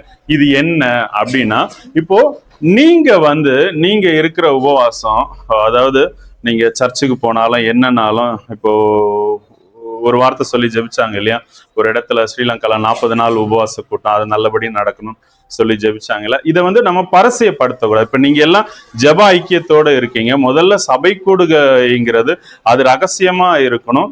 அது வெளியில வந்து அங்க என்ன நடக்குதுங்கிறத சொல்லக்கூடாது. அப்பதான் நம்ம வளர முடியும், சரியா? நல்லதை வந்து எடுத்து சொல்லலாம். நல்லது மீன்ஸ் இங்க வந்து அற்புதம் பெற்றுக்கிட்டேன், இங்க ஆண்டவர் என் கூட பேசினாரு அப்படிங்கிறத சொல்லலாம். தேவையில்லாம இங்க கூட்டம் நடக்குது அப்படி சொல்லணுங்கிற அவசியம் இல்லை. உபவாச கூட்டம் நடக்குது ஏன்னா நீங்க 40 நாள் உபவாசம் இருக்கீங்கன்னு இன்னொரு மனுஷங்கள்ட்ட வாயை திறந்து சொல்லிட்டீங்கன்னா அங்கேயே அதனுடைய பயனை நீங்க பெற்றுக்கொண்டீங்க. அப்போ உலகத்தினால நீங்க பயன் அடைஞ்சிட்டீங்கன்னா தேவனால நீங்கள் பயன் பெற முடியாது. அதனாலதான் நீங்க மனுஷங்கள் காணும்படியா வந்து உபவாசம் இருக்காதீங்கன்னு சொல்றாரு, சரி? அப்போ நீங்க உபவாசம் இருக்கும்போது மற்றவங்கள்ட்ட நீங்க சொல்ல வேண்டாம், சரியா? அது எப்படி இருக்கணும்னு தான் பார்க்கணும். முதல் ஸ்டெப் என்னன்னா, நீங்க உபவாசம் இருக்கிறது யாருக்கும் தெரியக்கூடாது, சரியா? அப்போ இதுல ஒரு பின் குறிப்பு, ஒரு சிலருக்கு வேற வழியில நம்ம சொல்லிதான் ஆகணும். இப்ப நீங்க உபவாசம் இருக்கீங்க, உங்க ஹஸ்பண்ட சொல்லாம இருக்க முடியுமா? ஏன் சோகமா இருக்க, ஏன் சாப்பிடலன்னு கண்டிப்பா கேட்பார். அப்போ உங்க மாம்சம் இருக்கு இல்லையா, அவர்கிட்ட சொல்லிதான் ஆகணும். அதே மாதிரி ஹஸ்பண்டும் இப்போ கணவர்களா இருக்கும் போது அவங்க மனைவிட்ட சொல்லிதான் ஆகணும். ஏன்னா அவங்க சமையல் பண்றாங்க இல்லையா, அப்ப அதுக்கேற்ற மாதிரி செய்வாங்க. இப்போ பெண்களை பொறுத்த வரைக்கும் அவங்களுடைய ஃபுட்டு வேஸ்ட் ஆயிடுச்சுன்னா அதை வந்து தாங்கவே முடியாது இல்லையா, சாப்பாடு மிச்சம் வர்றது அப்படி இருக்கு. அப்போ கணவர் வந்து மனைவிட்ட சொல்லும், மனைவி வந்து கணவர்கிட்ட சொல்லும். அதே மாதிரி பிள்ளைங்க உபவாசம் இருக்கிறதா இருந்தா பெற்றோர்கிட்ட சொல்லிதான் ஆகணும் இல்லையா? அப்ப அதுவுமே இந்த சமையல் விஷயமா. அதே மாதிரி பெற்றோருமே உபவாசம் இருக்கிறத நல்ல கொஞ்சம் மெச்சூர்டா இருக்க பிள்ளைங்கன்னா சொல்லலாம். ஏன்னா பிள்ளைங்க உங்களை டிஸ்டர்ப் பண்ணாதபடிக்கு தேவனோட சஞ்சரிக்கணும், இணைஞ்சு வாழணும். அதுக்கு உண்டான நேரத்தை உங்களுக்கு ஃப்ரீயா கொடுக்கறதுக்கு, அவங்க உங்களை தொல்லைப்படாம டீ போடுறதுக்கு, ஸ்நாக்ஸ் பண்ணுங்க, இப்படி டிஸ்டர்ப் பண்ணாம இருக்கிறதுக்கு பிள்ளைங்கள்ட்டையும் வந்து சொல்லலாம். இந்த மாதிரி தான் இருக்கணுமே தவிர ஃபோன் பண்ணும்போது நான் உபவாசிச்சுட்டு இருந்தேன், நான் உபவாச ஜபத்துல இருந்தேன், நான் 40 நாள் உபவாசம் இருக்கேன், 20 நாள் உபவாசம் இருக்கேன், இதை வந்து பரசியம் இப்படி பண்ணக்கூடாதுன்னு சொல்றேன். ஆனா இந்த மாதிரி காரியம் ஒரு சிலர்கிட்ட சொல்ல வேண்டியது அவசியமா இருக்கு இல்லையா? அதே மாதிரி நம்ம எதுக்காக ஜெபிக்கிறோங்கிறப்போ உபவாச கொடுகை தான் இல்லையா, அதை நம்ம சொல்ல வேண்டியதும் ஜனங்களுக்கு இப்ப இருக்கீங்கன்னா உங்களுக்கு அறிவிக்க வேண்டியது அவசியமா இருக்கு. வசனத்தின்படி என்னன்னா, உபவாசம் மனுஷர்களுக்கு காணப்படாமல். அப்போ இது சபையில உபவாச கொடுங்கன்னு சொல்லியாச்சு. இங்க வந்து நீங்க வசனம் சொல்றதன்படி உபவாசம் இருக்கீங்களான்னா உண்மையை சொன்னா கிடையாது. உங்களுக்கு எப்படி உபவாசம் இருக்கணும்னு சொல்லி கொடுக்குறோம், வசனத்தை சொல்லி கொடுக்குறோம். நீங்க இதை வீட்டுல இருந்து மெடிடேட் பண்ணி வீட்லயோ வழியிலயோ நீங்க சொந்தமா தான் தேவனோட வந்து உபவாசம் இருக்கக்கூடும், சரியா? இது சபையில வச்சிருக்கிற பேரு உபவாச கொடுகை அப்படி சொல்லிதான் வந்து அழைக்கிறோம் இல்லையா? ஆனா இது வந்து உபவாச கொடுகை இல்ல. நீங்க தனியா கூடி ஜெபிக்கிறீங்க வீட்டுல இல்லையா, ஆவியானவரோட சேர்ந்து இல்ல குடும்பமா சேர்ந்து, அதுக்கு பேர் தான் உபவாச கொடுகை. நீங்க உபவாசமா இருக்கிறது மனுஷர்கள் காணக்கூடாது, மனுஷர்களுக்கு தெரியப்படுத்தக்கூடாது, சரியா? ரெண்டாவதா உபவாசம் இருக்கும்போது உன் பிதாவுக்கே காணப்படும்படியாக. அப்போ பிதாவாகிய தேவன் நீங்க உபவாசம் இருக்கிறத பார்க்கணும். அவர் காணும்படியா நீங்க உபவாசம் இருக்கணும். பிதாவாகிய தேவன் உங்களை பார்க்கணும்னா நீங்க என்ன செஞ்சா பார்ப்பார்? நீங்க என்ன செஞ்சா பிதாவாகிய தேவனுடைய கண்கள் உங்களை நோக்கி இருக்குன்னா, ஒண்ணு நீங்க கனி கொடுக்கணும். நீங்கள் அதிக கனி கொடுப்பதனால் பிதாவானவர் மகிமைப்படுவார்னு வசனம் இருக்கு. அப்போ நீங்க கனி கொடுக்கறதன் வழியா பிதாவினுடைய பார்வையை உங்க மேல ஈர்க்க செய்யலாம். ஆவியின் கனி என்னன்னா அன்பு, சந்தோஷம், சமாதானம், தயவு, நற்குணம், விசுவாசம், சாந்தம், இச்சையடக்கம், நீடிய பொறுமை. இந்த 9 வகையான சுபாவமும் கிரியைகளும் நமக்குள்ள இருந்து புறப்பட்டு வரணும். இந்த உபவாச நாட்கள்ல நீங்க ஒரு முடிவு பண்ணீங்க, ஒரு 10 நாள் உபவாசம் இருக்கணும்னு முடிவு பண்ணீங்கன்னா, அந்த நாள்ல நம்ம பிராக்டிஸ் பண்ணோம். எழுதி வச்சு ஒரு இடத்த, ஒரு அறைய நீங்க சூஸ் பண்றது ரொம்ப நல்லது. சூஸ் பண்ணி எழுதி வச்சு அதை பார்க்கும்போது தான் நீங்க அதை மெடிடேட் பண்ணுவீங்க. ஐயோ, நான் அன்பா இருக்கணும், நான் பொறுமையா இருக்கணும், நான் சாந்தமா இருக்கணும், எந்த டைமும் எமோஷன் ஆகிடக்கூடாது, டென்ஷன் ஆகிடக்கூடாது, கோவப்பட்டுறக்கூடாது, எரிஞ்சு விழுந்துடக்கூடாது, சாபமான வார்த்தை வந்துடக்கூடாதுங்கிறது உங்களுக்கு பிரெயினுக்கு தெரியணும்னா நீங்க எழுதி வச்சா அதை அடிக்கடி பார்த்து அதை உங்களுக்குள்ளேயே முணுமுணுத்துட்டு இருந்தாதான் அது முடியும் இல்லையா? பிராக்டிஸ் பண்ணாம முடியாது. ஆவியானவர் உங்களுக்கு உதவி செய்வார் அதுக்கு. சரியா? அப்போ தேவனுக்கு பிரியமா அவர் நடந்துகிட்டாதான் அவருடைய பார்வை உங்க மேல படும் இல்லையா? அவருடைய பார்வைப்படுறதுக்கு முதலாவதா நீங்க கனி கொடுக்கலாம். சரியா? ரெண்டாவதா சுவிசேஷம் அறிவிக்கலாம். காஸ்பல் அப்படின்னு சொல்லுவோம், நற்செய்தி. கிறிஸ்துவனுடைய அன்பை, கிறிஸ்துவனுடைய சுபாவத்தை நீங்க மத்தவங்களுக்கு சொல்லலாம். இதனால தேவன் ரொம்ப பிரியப்படுவார் இல்லையா? அவரை அறிவிக்கிறோம். மூணாவதா எதுல பிரியப்படுவார்னா, அவர் துதிகள் மத்தியில வாசம் செய்யற தேவன். இது ரெண்டு ஒருவேளை ஃபர்ஸ்ட் சொன்ன ரெண்டு கஷ்டமா இருக்கலாம். இது உங்களுக்கு ஈஸி, துதிக்கிறது இல்லையா? இப்ப நிறைய பேர் பாத்தீங்கன்னா, அதுவும் அதிகமா பெண்கள் நான் பார்த்திருக்கேன். அவங்க அதிகமா, ஏன்னா அவங்க அழுறது ஹஸ்பண்டுக்கே கூட தெரியாது இல்லையா? அவங்க தனி அறையில அவங்க நைட்டு தூங்காம யாரும் பார்க்காம இருந்துதான் அழுகுறாங்க, ஜெபிக்கிறாங்க. நிறைய பெண்கள் அப்படிதான் இருக்காங்க. குறிப்பா இந்த ஹவுஸ் ஒய்ஃப், ஒர்க்கிங் உமன்ஸும் மேக்சிமம் அப்படிதான் இருக்காங்க. அதனால அவங்க அதிகமா துதிக்கிற பிள்ளைங்களா, துதிக்கிற ஜனமா இருக்காங்க இல்லையா? அப்ப நீங்க தேவனுடைய பார்வை உங்க மேல திரும்பணும்னா நீங்க அதிகமா துதிக்கலாம். அவர் துதிகள் மத்தியில வாசம் செய்யற தேவன். துதிக்கிறதுல அவர் பிரியப்படுற தேவனா இருக்கார். துதிக்கிறதுல அவர் வாஞ்சை உள்ளவரா இருக்கார். துதியில அவர் விருப்பம் உள்ளவரா இருக்கார். அப்ப நீங்க துதிக்கிறதன் வழியா, நீங்க துதிக்கிறது எப்படி துதிக்கலாம்னா, நீங்க பாட்டு பாடி துதிக்கலாம், அவர் செஞ்ச நன்மையை சொல்லி துதிக்கலாம், இல்ல தேவன் இப்படிப்பட்டவர்னு சொல்லி அவரை வாழ்த்தி நீங்க துதிக்கலாம். இப்படி நிறைய விதத்துல நீங்க தேவனை துதிக்க முடியும். சரியா? அப்போ நீங்க தேவனுடைய பார்வை உங்க மேல வரணும்னா இந்த 3 விஷயத்த மைண்ட்ல வச்சுக்கோங்க. ஒண்ணு துதிக்கணும், இனி ஒண்ணு கனி கொடுக்கணும், இனி ஒண்ணு சுவிசேஷம் அறிவிக்கணும். சரியா? இந்த 3 விஷயத்த மைண்ட்ல வச்சுக்கோங்க. இப்போ இதுக்கு இந்த வசனத்தினுடைய அடுத்த பகுதிக்கு வரோம். அங்க என்ன சொல்றாருன்னா, உன் தலைக்கு எண்ணெய் பூசி அப்படின்னு இருக்கு இல்லையா? அப்ப தலைக்கு எண்ணெய் பூசுறதுனா என்னன்னா, எண்ணெய்ங்கிறது பரிசுத்த ஆவியானவர். நார்மலா வாசிக்கும் போது நம்ம என்ன, குளிக்கிறதுக்கு முன்னாடி எண்ணெய் தேய்ப்போம் இல்லையா? எண்ணெய் தேய்ச்சிட்டு ஃபேஸ் வாஷ் பண்ணி நீட்டா இருக்கிறது அப்படின்னு தெரியும். நீங்க ஒரு விஷயம் பைபிளை பத்தி நல்லா தெரிஞ்சுக்கணும். நம்மளுடைய பிதாவாகிய தேவன் ராஜா இல்லையா? அவரை பத்தி நீங்க நல்லா தெரிஞ்சுக்கணும். ராஜாக்களுக்கு ரகசியத்தை காத்துக்கிறது அவங்களுக்கு மேன்மையா இருக்கு. சரியா? இது ஒரு ரகசிய புஸ்தகம். இத எல்லாருக்கும் வாசிக்கிற அளவு, புரியுற அளவுக்கு ராஜா அப்படி கொடுக்கிறவர் இல்லை. அவர் விருப்பம் கொண்டவங்க, அவர் மேல விருப்பம் கொண்டவங்களுக்கு அவர் இந்த ரகசியத்தை வெளிப்படுத்துவார் இல்லையா? அப்ப நம்ம இதை இப்படி கம்பேர் பண்ணி தான் பார்க்கணும். இதை ஒரு ஆங்கிள் பார்க்கும்போது எப்படின்னா, உன் தலைக்கு எண்ணெய் பூசினா இப்ப பரிசுத்த ஆவியானவர் தான். இப்ப எண்ணெய் பூசிங்கிறப்ப, தலையில எண்ணெய்ங்கிறப்போ அது அபிஷேகத்தை குறிக்கிறது. பழைய வாசவங்களுக்கு தெரியும், அது ஒரு அபிஷேகம். அப்போ நீங்க உபவாசிக்கிறதுக்கு நீங்க எப்படி உபவாசம் இருக்கணும்னா, உங்க தலைக்கு எண்ணெய் பூசி அப்படின்னு சொன்னா, உங்களை ஆல்ரெடி அவர் அதான் அபிஷேகம் பண்ணியாச்சு. நீங்க அந்த அபிஷேகத்துல இல்ல, அந்த அபிஷேகத்தின்படி நடந்து கொள்ளும்படிக்கு நீங்க உபவாசம் இருக்கணும்னு சொல்லுது. இப்போ 1 யோவான் 2:27 சொல்லியிருக்கு, நீங்க பெற்ற அபிஷேகம் உங்களை நிலைச்சிருக்கு. நீங்க அந்த அபிஷேகத்துல நிலைச்சிருந்தா உங்களுக்கு ஒருத்தரும் சொல்லி கொடுக்க வேண்டாம், அந்த அபிஷேகமே உங்களை வழி நடத்தும் அப்படின்ட்டு. பரிசுத்த ஆவியானவருடைய நிறைவை தான் நாம அபிஷேகம் அப்படின்னு சொல்றோம் இல்லையா? அப்போ நீங்க மூணாவதா எப்படி உபவாசிக்கணும்னா, நீங்க இழந்த தொலைஞ்சு போன அந்த அபிஷேகத்துல நிரம்பிதான் நீங்க வந்து உபவாசிக்கவே செய்யணும். சரியா? நீங்க எப்படி அப்போ அந்த அபிஷேகத்துல குறைவுபடும் போது, இப்போ தேவன் அபிஷேகம் மீன்ஸ் அபிஷேகம் எதற்காகன்னு சொல்லிட்டு சொல்லி இருப்பேன், ஆனாலும் சொல்றேன். எதுக்குன்னா உங்களுக்கு ஒரு ஒர்க் கொடுக்கிறது, பரலோக வேலைய உங்களுக்கு கொடுக்கிறது. இப்போ ஒரு போஸ்ட், ஒரு பதவி, ஒரு டிசிக்னேஷன் இல்லையா, ஒரு அப்பாயின்மெண்ட் பண்றதுதான் அபிஷேகங்கிறது. தாவீதை என்னவா அபிஷேகம் பண்றாங்க? ராஜாவா, இஸ்ரேல் ஜனங்களுடைய ராஜாவா இல்லையா? எலிசாவை என்னவா அபிஷேகம் பண்றாங்க? தீர்க்கதரிசியா. எலியாவனுடைய ஸ்தானத்துல அபிஷேகம் பண்றாங்க இல்லையா? அப்போ பவுல என்னவா அபிஷேகம் பண்றாங்க? பவுலையும் பர்னபாவையும் அவருடைய ஊழியத்தை செய்யறதுக்குன்னு சொல்லிட்டு அவங்க வந்து ஜெபம் பண்ணி பிரிச்சு விடுறாங்க இல்லையா? அப்போ அபிஷேகங்கிறது ஒரு வேலையை நிர்ணயிக்கிறது, ஒரு ப்ராஜெக்ட், பரலோக வேலையை நீங்க செய்யும்படியா தேவன் ஆவியா உங்க மேல இறம்புறதுக்கு பேர் தான் அந்த அபிஷேகம். அதை வந்து மனுஷர்கள் மறந்து தங்களுடைய தேவை, தங்களுடைய எண்ணம், தங்களுடைய வாழ்க்கைக்கு தேவைக்கு தான் தேவனை வந்து தேடுறாங்க. அதுக்கு வேண்டிதான் அந்த அபிஷேகத்தை பிடிச்சுக்கிறாங்க, ஆவியில நிரம்பி ஜெபிக்க மட்டும்தான் யூஸ் பண்றாங்க.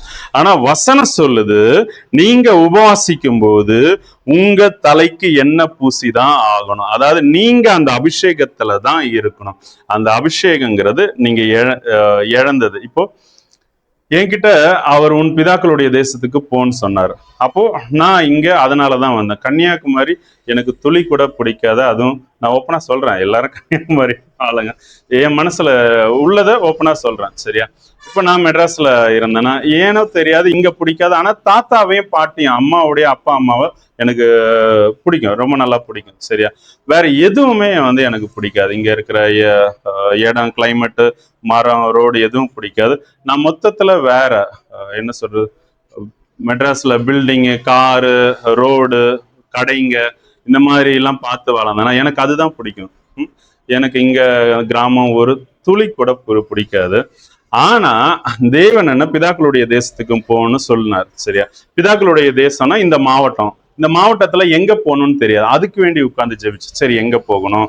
நான் நினைச்சேன் நாகர்கோயில் இடம் அந்த மாதிரி போய் தான் ஊழியம் பண்ற மாதிரி இருக்கு. நாகர்கோயில் இல்லைன்னா மார்த்தாண்டத்துல எனக்கு தெரிஞ்சு கொஞ்சம் இடம் இருக்கு, அங்க ஊழியத்துக்கு வச்சிருப்பாருன்னு நினைச்சேன். அவர் வந்து கரெக்டா வந்து இந்த வீட்டுக்கு தான் வந்து வர சொன்னார், அம்மாவுடைய வீட்டு இந்த நடுஹால காமிச்சு இங்கதான் வரணும் அப்படின்னு சொன்னார். சரி சரி என்ன பண்ணணும், இது ஒவ்வொன்றுமே அவர் சொல்றார். அப்போ நீங்க அந்த அவர் உங்களுக்கு நியமிச்ச வேலை, இப்ப நான் சொல்றேன் இல்லையா, இந்த கூடுகையினுடைய நோக்கம் இதுதான் அப்படின்னு சொல்றேன் இல்லையா, ஒரு சில காரியங்கள்.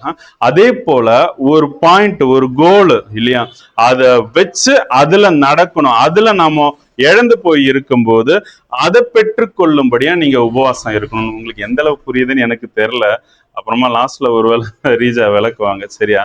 அப்போ இந்த அபிஷேகத்துல நிலைச்சு இருக்கிறதுக்கு வந்து நீங்க உபவாசம் இருக்கணும். கடைசியா உன் முகத்தை கழுவு அப்படின்னு இருக்கு இல்லையா?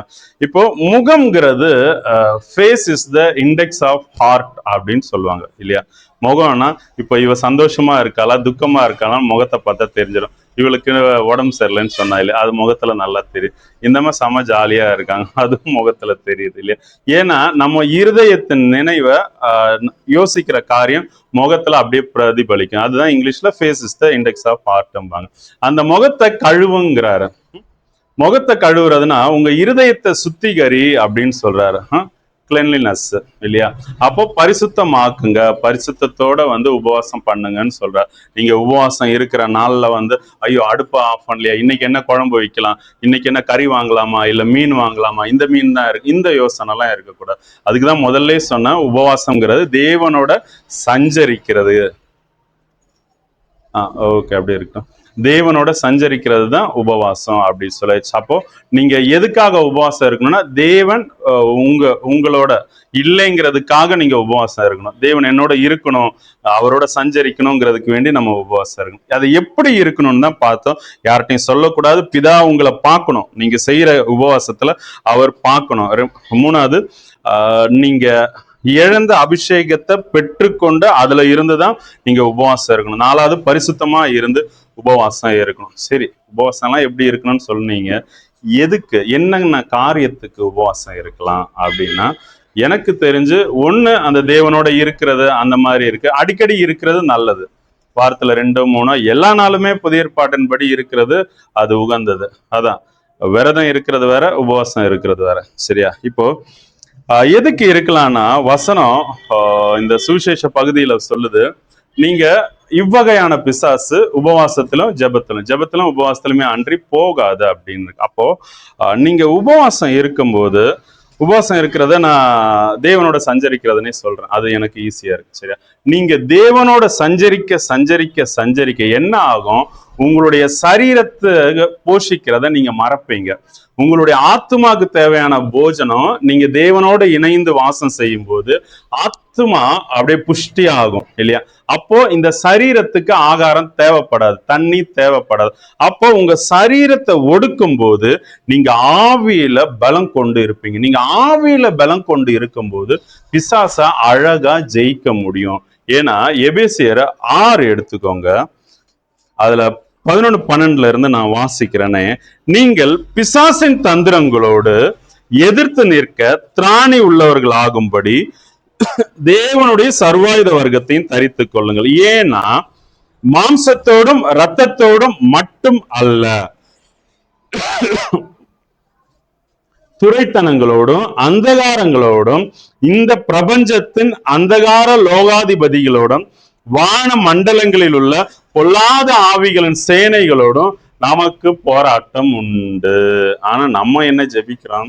எனக்கு போராட்டத்துல இருந்து விடுதலை கொடுங்க, போராட்டம் வேண்டாம், போராட்டத்தை வேண்டான்னு தான் மேக்சிமம் எல்லாருடைய ஜெபமும் அப்படிதான் இருக்கு. நீங்க உங்க ஜெபத்தினுடைய பேட்டர்னே மாத்தணும். போராடி ஜெயிக்க தான் அவர் கத்து கொடுத்திருக்கார். ஏற்கனவே ஜெயிச்ச ஒருத்தர் எனக்குள்ள இருக்கும்போது நான் ஏன் போராடுறேன்னா நீங்க உபவாசிக்காதனால. உபவாசிக்கும் போது மாம்சம் ஒடுங்கும், உங்க ஆவி பலப்படும்.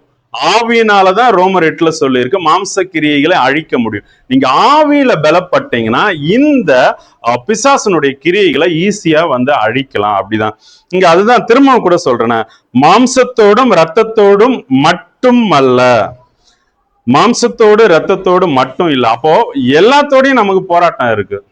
சரியா? இந்த வசனத்தோட பார்க்கும்போது எல்லாத்தோடையும் போராட்டம் இருக்கு. அப்ப நீங்க இது எல்லாமே நம்ம ஜெயிச்சுதான் ஆகணும். வசனம் சொல்லுது.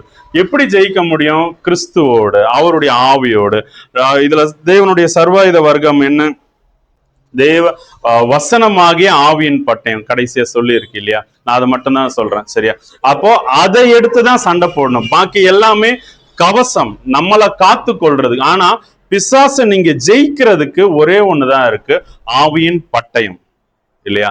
அது தேவனுடைய வசனமா இருக்கு. நீங்க வசனத்தை வச்சுதான் போராடணும். இயேசு கிறிஸ்து உபவாசம் இருந்தார். அவர் ஞானஸ்தானம் எடுத்து பெற்று கரையேறின உடனே எப்படி உபவாசம் இருந்தார்னா, ஆவியானவர் பிசாசுனாலே சோதிக்கப்படும்படியாக அவரை வனாந்தரத்துக்கு கொண்டு போனார். ஆமா தானே? நீங்க பாக்குறத பார்த்தா நான் ஏதோ போய் சொல்ற மாதிரி இருக்கு. எடுத்து வாசிக்கலாம். 4:2 மத்தேயு. வேகமா எடுத்தவங்க வாசிங்க.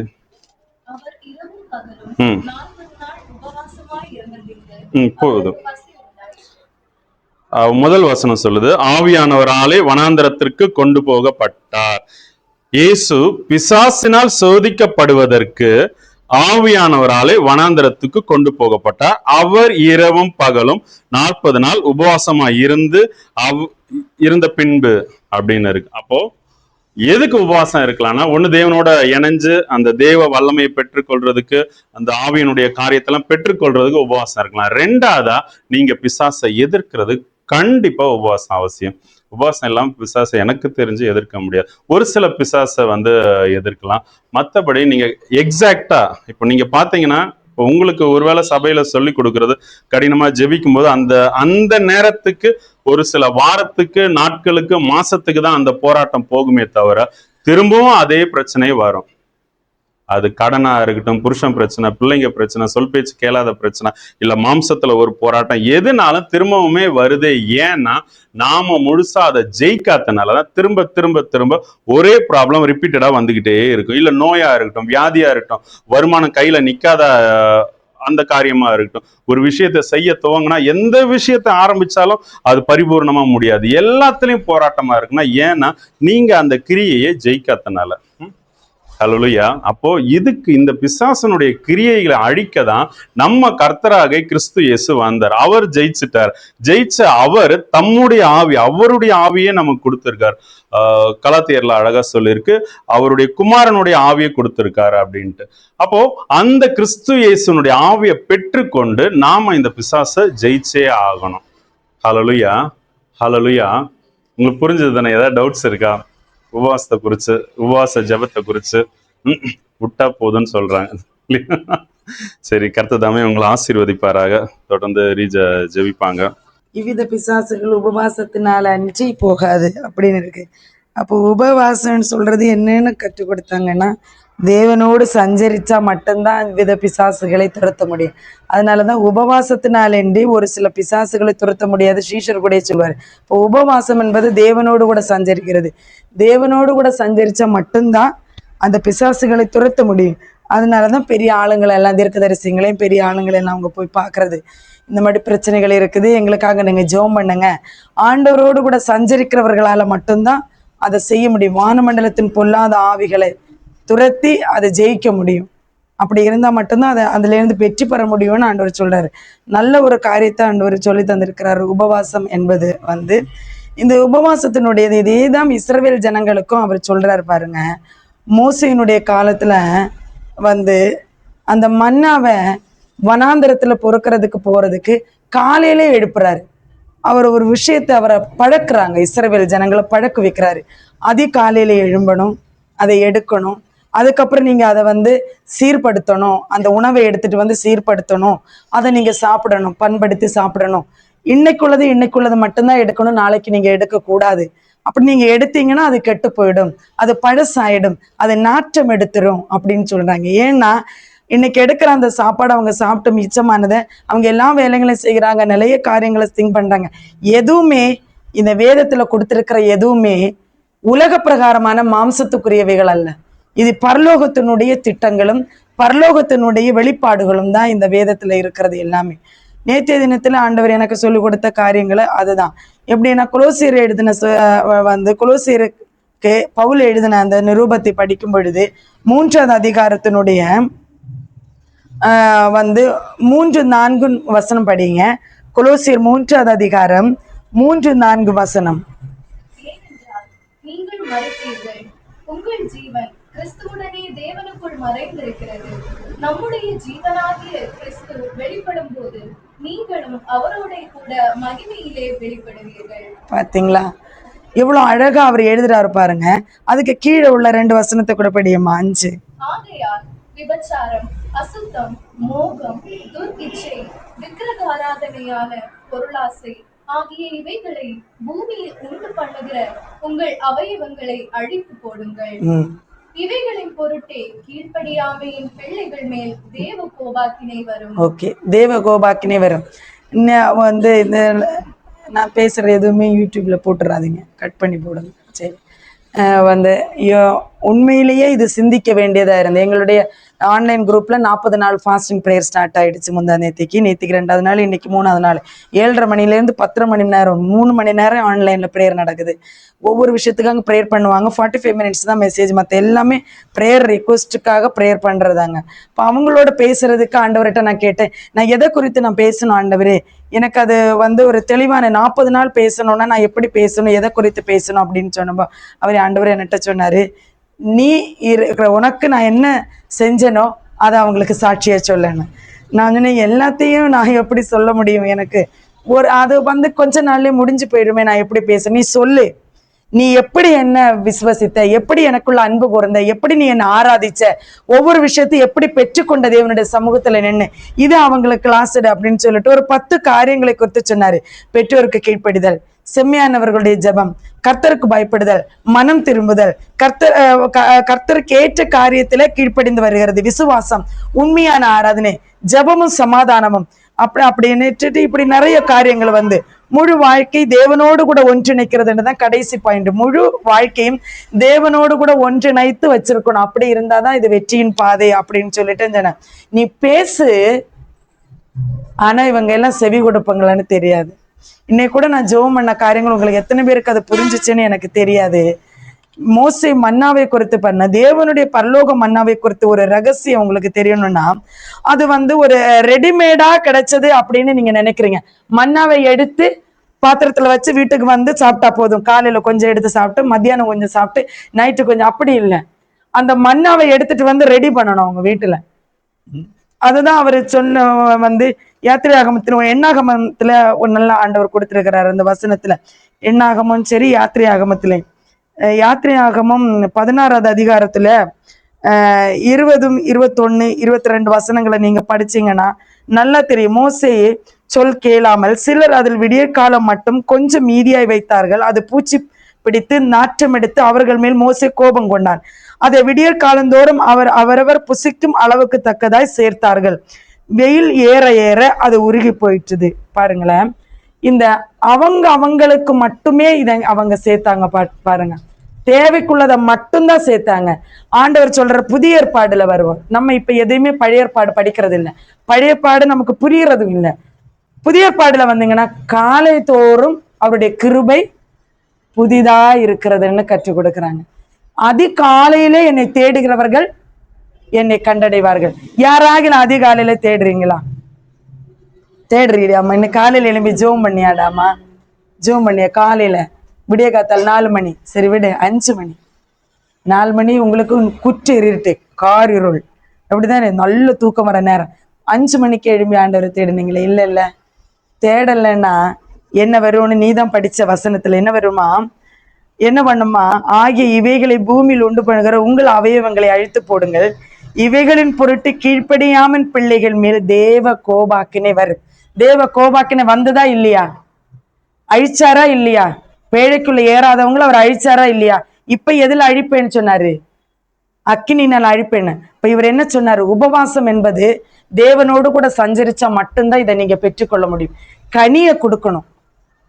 கனி இருக்குதா நம்ம கிட்ட? கனி இல்ல. எது ஒழிந்து போனாலும் அன்பு ஒழியாததுன்னு அவர் சொல்றாரு. பாருங்க, 1 கொரிந்தியர்ல அவர் அன்பு ஒழியாததுன்னு சொல்றாரு. 1 கொரிந்தியர் நீங்க எடுத்து படிச்சு பார்த்தீங்கன்னா அத படியம்மா. அன்பினுடைய குணாதிசயங்கள் 1 கொரிந்தியர் 13 இருக்குன்னு நினைக்கிறேன். அன்பு நீடிய சாந்தமும் தயவும் உள்ளது. பாருங்க, பூமியிலிருந்து தயவும் நீடிய சாந்தமும் ஒளிஞ்சு போகாது. நம்ம அன்புங்கிறது சிரிக்கிறது, கட்டிப்பிடிக்கிறதுன்னு நினைச்சுக்கிறோம், கிடையாது. நீடிய சாந்தமும் தயவும் இந்த பூமியில இருந்து அது பூமியில அது ஒழிஞ்சு போகாதுன்னு அவர் சொல்றாரு. பொறாமை இல்லாத ஒரு குணம், உண்மையுள்ள பொறாமை இல்லாத ஒரு குணம் இங்க இருந்து ஒழிஞ்சு போகாதுன்னு சொல்றாரு அவரது. தன்னை புகழ்கிறது, தன்னை புகழாம புகழ்ச்சிங்கிற ஒண்ணு இருக்கிறது, அது ஒரு நாள் ஒழிந்து போகாது. அது எதுல புகழ்ச்சி வரணும்னு சொன்னா தேவன் மேல் பாராட்டுகிறது, மேன்மையானவைகளை தேடுறதுக்கு. கொலோசியர் 1:2 வசனம் படிச்சீங்கன்னா அதுல அப்படிதான் சொல்றது, மேலானவைகளை நாடுங்கள், நீங்கள் கிறிஸ்துவுடன் கூட எழுந்ததுண்டானால் கிறிஸ்து தேவனுடைய வலது பரிசத்தில் வீற்றிருக்கிற இடத்தில் உள்ள மேலானவைகளை நாடுங்கள். நம்ம மேலானவைகளை நாடுறோமாக்கா? ஏன் நம்ம நினைச்ச காரியம் நடக்கல? ஜெபத்துல நீங்க ஜெபிக்கிற காரியம் ஏன் நடக்கல? உபவாசம் கரெக்டா இல்லை. உபவாசம் கரெக்டா இல்லை. ஆவியின் கனிகள் நம்ம கிட்ட இல்ல, கனி நம்ம கிட்ட இல்ல, துதித்தல் நம்ம கிட்ட இல்ல. உண்மையை துதிக்கிற, உண்மையிலே ஆண்டவர் சிந்திக்க வச்சாருங்க. ஒரு சினிமா நடியா இருந்து கிறிஸ்தவர்களுடைய ஓட்டு அவங்களுக்கு கிடைச்சிருக்குன்னா எந்த அளவுக்கு அவங்க ஆலயத்துல ஆராதித்து ஜெபம் பண்ணதுக்கு அப்புறம் எந்த அளவுக்கு படம் பார்த்திருப்பாங்க. ஒருத்தர் மேல அன்பு வரணும்னா அவங்கள நம்ம முழுமையா அறிஞ்சிருக்கணும், அப்படித்தானே? திருமணத்துக்கு முன்னாடி ஒருத்தனை நம்ம விரும்புறோம்னா அவருடைய குணாதிசயங்கள், அவரோட நான் பழகி இருக்கணும், அவரோட நான் பேசி இருக்கணும், அவரோட நான் சஞ்சரிச்சிருக்கணும். அப்படி இருந்தாதான் ஒரு பையனை எனக்கு பிடிக்கும். ஒருவரை பிடிச்சு அத்தனை ஓட்டும் அவங்களுக்கு போட்டிருக்காங்கன்னா அவருடைய சினிமாக்கள் எவ்வளவு ஆழமாய் கிறிஸ்தவர்கள் கண்ணோக்கி இருப்பாங்க. வெக்கப்பட வேண்டிய இடத்துல இருக்கும் இல்லையா? ஆண்டவர் சொன்னாரு, நீ சொல்ல, நீ இதை 40 நாள் உபவாசத்துக்கு வந்திருக்காங்கல்ல, எதுக்கு வர்றாங்க இந்த 40 நாள்னு? ஏன் வேஸ்ட் பண்றாங்க 40 நாளை? அதையும் பிடிச்சு குசிச்சு சாப்பிட சொல்லு, உட்கார சொல்லு. ஏன் வரணும்? 40 நாள் உண்மையிலேயே உபவாசத்தோட இருந்தீங்கன்னா காரியத்தை நான் பெற்றுக்கொண்டேன். 40 நாள் உபவாசம் இருந்து நான் பெற்றுக்கொண்டேன் நிறைய காரியங்கள் ஆண்டவருடைய சமூகத்துல இருந்து. நான் ஜெபிச்ச அத்தனை காரியம் நிறைவேற்றுச்சு, என்னால சொல்ல முடியும். அத்தனை காரியங்களும் நிறைவேற்றினார் ஆண்டவர். நான் உலக பிரகாரமான ஆடம்பரமான வாழ்க்கைகளை ஆத்துமாக்களுடைய விடுதலைக்காக ஆண்டவருடைய சமூகத்தில் நின்று அத்தனை ஆத்துமாக்களையும் தேவன் விடுதலையும் பண்ணியிருக்கிறாரு. அத்தனை பேரும் ரட்சிக்கவும் பட்டிருக்கிறார். ஜெபித்த காரியத்துக்கு விடுதலை இருந்திருக்கு. எத்தனையோ பாஸ்டர் என்கிட்ட சொல்லியிருக்காங்க, நீ ஒரு விஷயத்த வைராக்கியம் ஆண்டோடைய சமூகத்துல நின்னு அதை பெற்றுக்கொண்டுதான் நிப்ப ரீஜா, அதனால இதுக்காக நீ ஜெபம் பண்ணன்னு என்கிட்ட வருவாங்க. எல்லா காரியத்துக்கும் நிக்க மாட்டேன், அது வேற விஷயம். எல்லா காரியத்தை அவங்க சொல்ற எல்லா காரியத்துக்கும் நிக்க மாட்டேன். வேதத்தின்படி சொல்ற காரியத்துக்காக மட்டும்தான் நிற்பேன். ஒரு ஆத்துமா நஷ்டம் அடைகிறது ஆண்டவருக்கு விருப்பம் கிடையாது. நம்ம நிக்கிறோமோ, எவ்வளவு நேசிச்சிருந்தா அந்த ஓட்டை நம்ம போட்டு இருப்போம். கிறிஸ்துவை நேசிச்சிருந்தா அவர் எப்பவே வந்திருப்பாருங்க. அவருடைய வருகை நம்ம அப்படி நீ கூப்பிடுறோமா? இனி கூப்பிடுங்கன்னு அவர் சொல்றாரு. இனியாவது கூப்பிடுங்க, உங்களுடைய ராஜ்யம் வரட்டும், அப்ப நீங்க வந்து இந்த பூமியில ஆளுங்க. அந்த மன்னாவை பொறுக்குனாங்க பாருங்க. அந்த மன்னாவை கரெக்டா பக்குவத்துல அவங்க அரைப்பாங்க, நல்லா அரைப்பாங்க. இப்ப மிக்சி 2 நிமிஷத்துல பொடிச்சு கிடைச்சிருது. அரைக்கிறது எவ்வளவு நேரம் அரைக்கணுங்க ஆண்டி? எப்படி 3/4 மணி நேரம் 1 மணி நேரம் ஆகும் அரைச்சு எடுத்து அம்மியில இருந்து. நானும் அரைச்சிருக்கிறேன். உரல்ல நீங்க அரைச்சிருக்கீங்களா? ஆட்டுக்கல் என்னன்னு தெரியுமா? தெரியாது. அதை அரைச்சு அதை பக்குவப்படுத்தி அப்பமாக்கி சாப்பிடணும் இஸ்ரவேல் ஜனங்கள். ஒரு அடுக்கும் சிட்டையும் அவங்களுக்கு கற்றுக் கொடுத்தாரு. கற்றுக் கொடுத்து 6 நாள் வரைக்கும் நீங்க இதை செய்யணும். மன்னாவை எடுத்துட்டு வந்து இடிச்சு அதை பொடிச்சு அதை நீங்க அந்த அப்பத்தை சுட்டு அதை பண்படுத்தி நீ அதை சாப்பிடணும்னு சொல்லி, காலைத்தோடு அவருடைய கிருபை புதிதா இருக்கிறது. அதை காலையில அவரை நோக்கிறவர்கள் கண்டடைவார்கள். நீ உபவாசத்தோடு அவருடைய சமூகத்தில் அதை காலையில நின்னா அவர் ஒரு வார்த்தையை கொடுப்பாரு. அந்த வார்த்தைய உன்னுடைய வாழ்க்கையோடு கூட மிக்ஸ் பண்ணணும், பெசையணும். இந்த சரீரத்துல இருக்குல்ல, இந்த சரீரத்தோடு கூட நீ பிசைஞ்சு எடுத்து நீ அந்த மன்னாவை நீ ரெடி பண்ணணும். அந்த ரெடி பண்ணனா மட்டும்தான் அது பலன் கொடுக்கு, இல்லைன்னா பலன் கொடுக்காது. என்ன வசனத்தை நீங்க படிச்சாலும் சரீரத்தோடு கூட நீங்க இந்த மாம்சமும் சரீரமும் அங்க இல்லைன்னு சொல்றாரு. அதனாலதான் நான் கொலோசியர் நான் படிக்க சொன்ன வந்து, ஏன்னா நீங்கள் மரித்தீர்கள், உங்கள் ஜீவன் கிறிஸ்துவனுடைய தேவனுக்குள் மறைக்கப்பட்டிருக்கிறது. கரெக்டு தானே? செத்துட்டீங்க தானே பாவத்துக்கு. ஞானஸ்தானம் எடுக்கும் அதுதானே ஆண்டி சொல்லி தராங்க. பாவத்துக்கு மறித்து நீதிக்கு எழுப்புன்னு. உங்க பொண்ணுகிட்ட நான் இந்த வசனத்தை தானே, நீ பாவத்துக்கு மறிச்சுட்டு நீதிக்கு பிடிச்சிருக்கிற, நீ திரும்ப பாவம் செய்யலாமா? செய்யறது சரியா? பாவத்துக்கு மறிச்சுட்டு உபவாசம் எடுத்து எதை கேட்கணும்? கனிகளை கேட்கணும். கனி கொடுக்கிற மரமாய் நீ மாறணும். அந்த கனியே கொரிந்தியர் சபையில எழுதுற அந்த கனியே உங்ககிட்ட இல்ல. சாந்த இல்ல, தயவு இல்ல, நீடிய பொறுமை இல்ல, பொறுத்துக்குள்ள தன்மை இருக்கிறதா?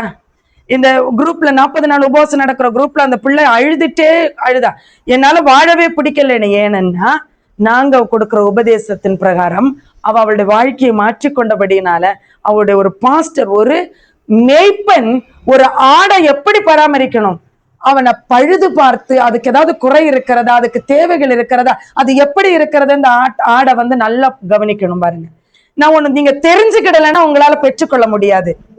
ஓநாய தெரியும் தானே அம்மா? உனக்கு ஓநாய் எப்படி இருக்கும்னு தெரியும் தானே? ஆடு எப்படி இருக்கும்னு தெரியும் தானே அம்மா? ஆட்டுத்தோலை போத்திட்டு வர ஓநாய் எப்படி இருக்கணும் உனக்கு தெரியுமா? ஓநாய தெரியும், ஆடையும் நமக்கு தெரியும். ஆனா ஆட்டுத்தோலை போத்திட்டு இருக்கிற ஓநாய நமக்கு தெரியாது இல்ல. அதை தெரிஞ்சுக்கிறதுக்கு தான் அவர் சொல்றாரு, இந்த கனியை நீ கற்றுக்கொள்ளணும். தயவில்லாத இடத்துல ஓநாய் இருக்கிறான். நல்லா புரிஞ்சுக்கோ. நீ ஒரு மேய்ப்பர்கிட்ட போற, ஒரு சபைக்கு போற, ஆலயத்துக்கு போற, அங்க இருக்கிற சபை போதகர் இடத்துல அந்த தயவு இருக்கா? அந்த நீடிய பொறுமை இருக்குதா? அந்த சமாதானத்துல அவங்க நடத்துகிறாங்களா? அது இருக்கான்னு நீங்க பரிசோதிச்சு பாருங்க, செக் பண்ணி பாருங்க. கோபத்துல வந்து நின்னு பிரசங்கம் பண்ணி ஆத்துமாக்களை பண்றது அல்ல, சட்டதிட்டங்களை கற்றுக் கொடுக்கணும்.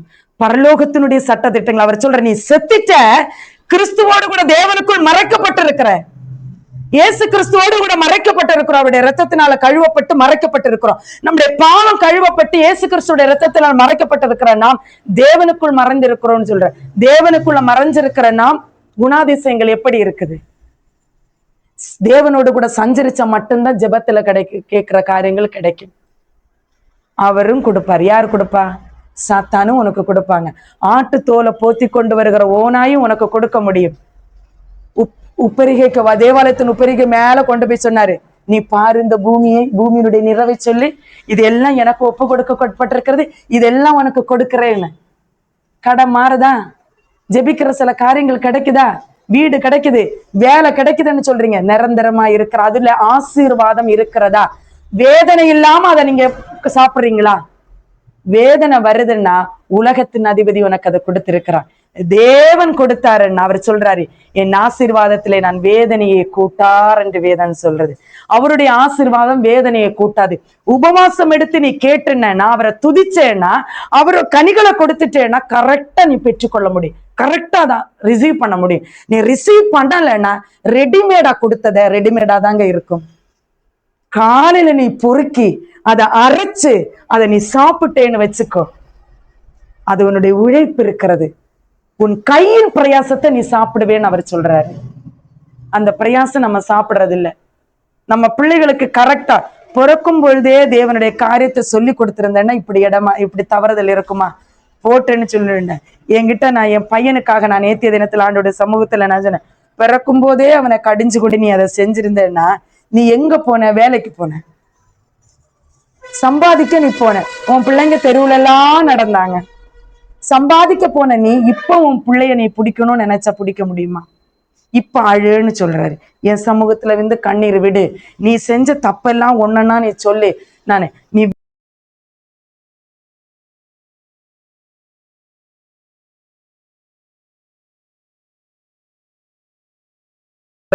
அன்னைக்கு இதே கடன்டா இருந்து இப்பவும் அதே கடன்டா இருக்கு, நான் உனக்கு நான் முடிக்கலையா? உனக்கு சாப்பாடை நான் போடலையா? ஆடம்பரத்தை ஆசைப்படுறோம் பாருங்க. அவ்வளவு ஆடம்பரம் இருந்துட்டும் இன்னும் இருக்கு. ஆபிரகாமை பத்தி சொல்லி தந்தாரு, மோசையை குறித்து சொல்லி தந்தாங்க, பேதுருவை குறித்து சொல்லி தந்தார் ஆண்டவர். ஒவ்வொரு மனிதனுடைய வாழ்க்கை குறித்து ஆண்டவர் ஒவ்வொரு வார்த்தை எனக்கு போதாது, டைம் போதாது. 40 நாள் உபவாச பிரேயர்ல என்ன பேச வேண்டுமோ அத்தனை ஆண்டவர் உள்ளுக்குள்ள நிரப்பிட்டார். இனி அது வெளியே தான் வரணும். அந்த அளவுக்கு கர்த்தர் பேசுறார் பாருங்க. அப்ப நம்ம எப்படி உபவாசம் எடுக்கிறோம்? நீங்க ஓட்டு போட்டதை நான் தப்பா சொல்லவே இல்லை, நான் எனக்கு அது தவறுன்னு நான் சொல்லவே மாட்டேன். உங்களுக்கு ஒரு தலைவர் வேணும், நல்ல ஒரு தலைவரை நீங்க தெரிந்து கொண்டீங்க. ஆனா உங்களுக்கு தலைவர் கிறிஸ்து என்பதை மறந்து விடாதீர்கள். ஆண்டவர் மனன் உங்களுடைய நோயை இந்த தலைவர் தீர்த்து வைக்க மாட்டார். உங்க ஆத்துமாவை இந்த தலைவர் காப்பாற்ற முடியாது, நம்முடைய ஜீவனை காப்பாற்றவே முடியாது. மேல இருக்கிறவர் தான் காப்பாற்ற. அதனாலதான் அவர் சொன்னாரு, ஜீவ விருஷத்தின் வழியை சுடரொளி பட்டயத்தினாலே காவல் போட்டாரு. அவன் கையை நீட்டி அது பறிச்சு சாப்பிட்டு என்றைக்கும் சாகாத இருக்கும்படியாக. இப்படி வஞ்சனையும் கோபத்தையும் இந்த வெறித்தனத்தையும் காட்டுறதுக்கு எதுக்கு அவன் ஜீவனோடு இருக்கணும்? அவன் அதை சாப்பிட்டா ஜீவனோடு இருப்பான், அவன் சாக மாட்டான். நித்திய ஜீவனை கொடுப்பேன்னு சொன்னார். அந்த நித்திய ஜீவனை நீ சாப்பிட்ட, அந்த பழத்தை நீ புசிச்சுட்டேன்னா நீ சாக மாட்ட. ஒருத்தரும் சாக மாட்டோம், நம்ம ஒருத்தரும் நம்ம சாக மாட்டோம். அது அவர் நன்றியா இருந்தாரு. சுடரொளி பட்டயத்தினால் அதை காவல் போட்டு மனிதனை வெளியே துரத்திட்டாரு. பாவம் செய்த மனிதனை துரத்திட்டாரு, நீங்க இருக்காது. அப்ப இப்ப தயவு கூர்ந்து அவருடைய ரத்தத்துல கழுவப்பட்டு இருக்கிறோம் பாருங்க. அப்ப எப்படி உபவாசம் நம்ம எடுக்கணும்? நம்முடைய சிந்தனைகள் எவ்வளவு பரிசுத்தமா இருக்கணும். மாம்சத்தோடு ரத்தத்தோடும் அல்ல, வானமண்டலத்தின் பொல்லாத ஆவிகள் நம்ம பிள்ளைகளை வானமண்டலத்தின் பொல்லாத ஆவி பிடிச்சு வச்சிருக்குது. ஒரு கண்களின் இச்சை ஈர்த்து வச்சிருக்கிற கொலோசரை நீ படிக்கும் போது அவர் சொல்றாரு பாருங்க, நீங்கள் முற்கால இப்பொழுதோ கோபமும் மூர்க்கமும் பொறாமையும் உங்கள் வாயில் பிறக்கலாகாது, தூஷணமும் வம்பு வார்த்தைகள் இவைகளை எல்லாம் விட்டு விலகுங்கள் என்று சொல்றாரு. வம்பு வார்த்தைகளை அம்மா கிட்ட பேசுறாங்க, வீம்பான காரியத்தை பேசுறாங்க பிள்ளைங்க. வம்பு இருக்கிறீங்களா இல்லையா? அம்மா கிட்ட சொல்லம்ப இது பண்ணுவேன், இப்படிதான் இருப்பேன், எனக்கு இதான் பிடிச்சிருக்குன்னு நம்ம சொல்றோமா இல்லையா? அதுக்கு முன்னாடி பாருங்க, அசுத்தம், விபச்சாரம், அசுத்தம், மோகம், துர் இச்சை, விக்கிரக ஆராதனை, பொருளாசை ஆகிய இவைகளை. விக்கிரக ஆராதனையாய பொருளாசை. சூப்பர் மார்க்கெட்டுக்கு போறோம், ஒரு அரிசி வாங்க போற, நீ அரிசியோட வந்துடுறீங்களா? இப்பதான் வாசல் விரிவா திறந்து வச்சிருக்கிற. முன்னாடி உள்ள இடத்துல கடையில போனா உப்பு வாங்குறது, அண்ணா உப்பு தாங்க அண்ணா. அம்மா சொன்னாங்க 1 கிலோ அரிசி தர்றதுக்கு. அம்மா சொன்னாங்க உளுந்து தர்றதுக்கு சொன்னாங்க. உடைச்ச உளுந்து அம்மா தர சொன்னாங்க 1 கிலோ. அதோட வாங்கிட்டு திரும்பி வந்துருவோம். அப்படிதானே அக்கா நம்ம செய்வோம். இன்னைக்கு சூப்பர் வழி விசாலமா இருக்கு. ஒரு கூடைய பொறுக்கிட்டு போனேன்னா உன்கிட்ட 4000 தான் இருக்கு. 4500 ரூபாய்க்கு வாங்கிட்டு கடனோட வெளியே வர யாரு வச்சா? யார் அந்த வழிகளை திறந்து வச்சா? தெரிஞ்சுக்கிடுங்க. சூப்பர் மார்க்கெட்டுக்கு கூட எடுத்துருக்கு, கண்ணுக்கு பாக்குறதெல்லாம் வாங்கிடுறோம். வாங்குறோமா இல்லையா? அது கெட்டு போய் தூக்கி எறிஞ்சிருக்கிறோமா இல்லையா? செய்யாம ஆசைப்பட்டு எடுத்துட்டு வந்து வீட்டுக்கு வச்சு அது கெட்டு போய் தூக்கி கூட எறிஞ்சிருக்கிறோம். கவலைப்படுறதே இல்லை நம்ம அதை பத்தி. கவலை ஏன் கடன் வருது? 100 பவுன் 50 பவுனுக்கெல்லாம் நம்ம போட்டு கல்யாணம் பண்ணி கொடுக்கணும்னு எங்கேயாவது வேதத்துல சொல்லி இருக்கா? எங்கேயாவது சொல்லி இருக்கிறதா? ஏன் கடன் வருது? படுக்கிறதுக்கு வீடு போதும் இல்லையா? இப்படியெல்லாம் கட்டன்னு சொன்னாரா? கடன் இருக்குன்னு வந்து நிக்கிறோம். எனக்கு கற்றுக் கொடுத்தாரு. ஏன் கடன் வாங்கின? நீ எனக்கு சொன்னாரு. எதுக்கு வாங்கின? சிபிஎஸ்இ ஸ்கூல்ல படியேன்னு நான் உன்னை சொன்னேன். வடிக்க வைக்கிறதுக்கு நான் சொன்னேனா? உன் பையனை நான் சொன்னேன்னா படி. பைக் எடுத்து கூடன்னு நான் சொன்னேனா? ஏன் நடந்து பஸ்ல போக முடியாதா? கடனை நம்மளே வருத்திக்கிட்டோம். படிக்கிற நேரத்தை வீண்பழி செலவு பண்ணி நம்ம உணராது இருக்கிறனால நம்முடைய பிள்ளைகளை தவறான பிள்ளைங்க கேட்கறதெல்லாம் வாங்கி கொடுக்குற. ஒரு ட்ரெஸ் பத்தாதா? ஏன் கடன்? ஏழைங்களுக்கு நம்ம உதவுறதுக்கு அவ்வளவு கஷ்டப்படுறோம். நம்ம ஆண்டவர் சொல்றாரு பாருங்க, நேத்திக்கு சொன்னாங்க துர் இச்சை அப்படின்னு என்னன்னு. துர் இச்சைன்னா என்ன அப்படின்னு என்னுடைய விக்கிரக ஆராதனை, பொருளாசை, என்ன மோகம் அப்படின்னா என்னது? மோகம்னு சொல்றது என்னது? ஆசைகள். நம்ம கிட்ட இருக்கிற மோகம், ஆசை. இது பத்தாது. இப்படியான இன்னைக்கு இப்படி ஒரு ட்ரெஸ் வருதுன்னா நாங்க இன்க்ளூடிங் மீ எனக்கு கற்றுக் கொடுத்ததான் உங்களுக்கு சொல்றேன். அததான் எனக்கு சொன்னார். 40 நாளும் உனக்கு நான் என்ன கற்றுக் கொடுத்தனோ அதான் உங்களுக்கு சொல்லன்னு சொன்னாரு என்கிட்ட. எந்த மேக்கப் வந்தாலும் எந்த ட்ரெஸ் வந்தாலும் பண்ணணும்னு நீங்க நினைக்கிறீங்களே, எதுக்கு? 40 வயசு வரைக்கும் உள்ள இந்த மகிமைதான். அதுதான் அவர் சொன்னாரு. ஆபிரகாம மனைவி அழகா இருக்கிறான், போய் சொன்னான். பயம். அப்ப நம்ம இதெல்லாம் விட்டு விலகண்ட இருக்குல்ல. உண்மைக்கு இது நீர் என்னோடு கூட காண்க, நீர் என்னை காண்கிற தேவனுங்கிற இந்த ஊழியத்துல எல்ரோய் மினிஸ்ட்ரியில நீங்க வந்திருக்கீங்கன்னா, இணைஞ்சிருக்கீங்கன்னா, ஒரு வார்த்தையை கேட்டீங்கன்னா கண்டிப்பா உங்க வாழ்க்கையில ஒரு மாற்றம் உண்டாகுங்க. கண்டிப்பா உண்டாகும். கர்த்தர் மாற்றுவார். அந்த மாற்றத்தை கொண்டு வந்ததுக்கு அப்புறம் உங்ககிட்ட வருது பாரு ஆசீர்வாதம். சந்தோஷமா நடப்பேன், சந்தோஷமா இறங்கி நடப்பேன். பெண்டிகஸ் சர்ச்சில் போகும்போது சொன்னாங்க, கம்பல் மாலை எதுவும் போடாம ஆண்டவருக்குன்னு. இன்னைக்கு சிஎஸ்எஸ் சபையில என்ன சந்தோஷமா என்னை ஏற்றுக்கொள்வாங்க. ஏன் இப்படி இருக்கிறேன்னு என்ன ஒருத்தர் கேள்வி கேட்டதில்லை. மாற்றம் அப்படி இருக்கணும். எங்க போனாலும் நம்மளை ஏற்றுக்கொள்ளதா இருக்கணும். கிறிஸ்துவை உடையவர்களா இருக்கணும். நம்மளை பார்க்க கூடாது, கிறிஸ்துவை பார்க்கணும். நமக்குள்ள இருக்கிற கிறிஸ்துவை பார்த்தோம்னா அது போதுங்க. பரலோக ராஜ்யத்துல எனக்கு பரிதாபமான விஷயம் சொன்னா, வெள்ளம் கொண்டு வாரி போற வரைக்கும் இவ்வளவு மெசேஜ் நம்ம கேட்கிறோம், இவ்வளவு ஆராதனைக்கு போறோம், இவ்வளவு சர்ச்சுக்கு பயபக்தியோட கூட நம்ம இருக்கிறோம். நாம போக மாட்டோம்னு நான் நினைக்கும் போதுதான் வேதனையா இருக்கு. போக மாட்டோம்னு எழுதிட்டாரு, அவர் எழுதுறது நடக்கும். மனுஷகுமாரன் திரும்ப வரும் பொழுது இதே போலதான் இருப்பார்கள் அப்படின்னு அவர் சொன்னார். இயேசு கிறிஸ்து சொல்லிட்டு தான் போனார், இப்படிதான் இருப்பாங்க. பெண் கொண்டும் பெண் கொடுத்தும் புசித்தும் குடித்து என்னதான் நான் பேசினாலும் நம்ம அதை ஏத்துக்க போறதில்லை. ஏத்துக்கிட்டு அதை ஏற்றுக்கொண்டா மட்டும்தான் பரலோக ராஜ்யத்துக்குள்ள நம்ம போக முடியும். ஏற்றுக்கொள்ளுங்க. 3.5 வருஷம் சமாதான காலம். அவன் சமாதானம் பண்ணுகிறவர் மாதிரி வருவான்.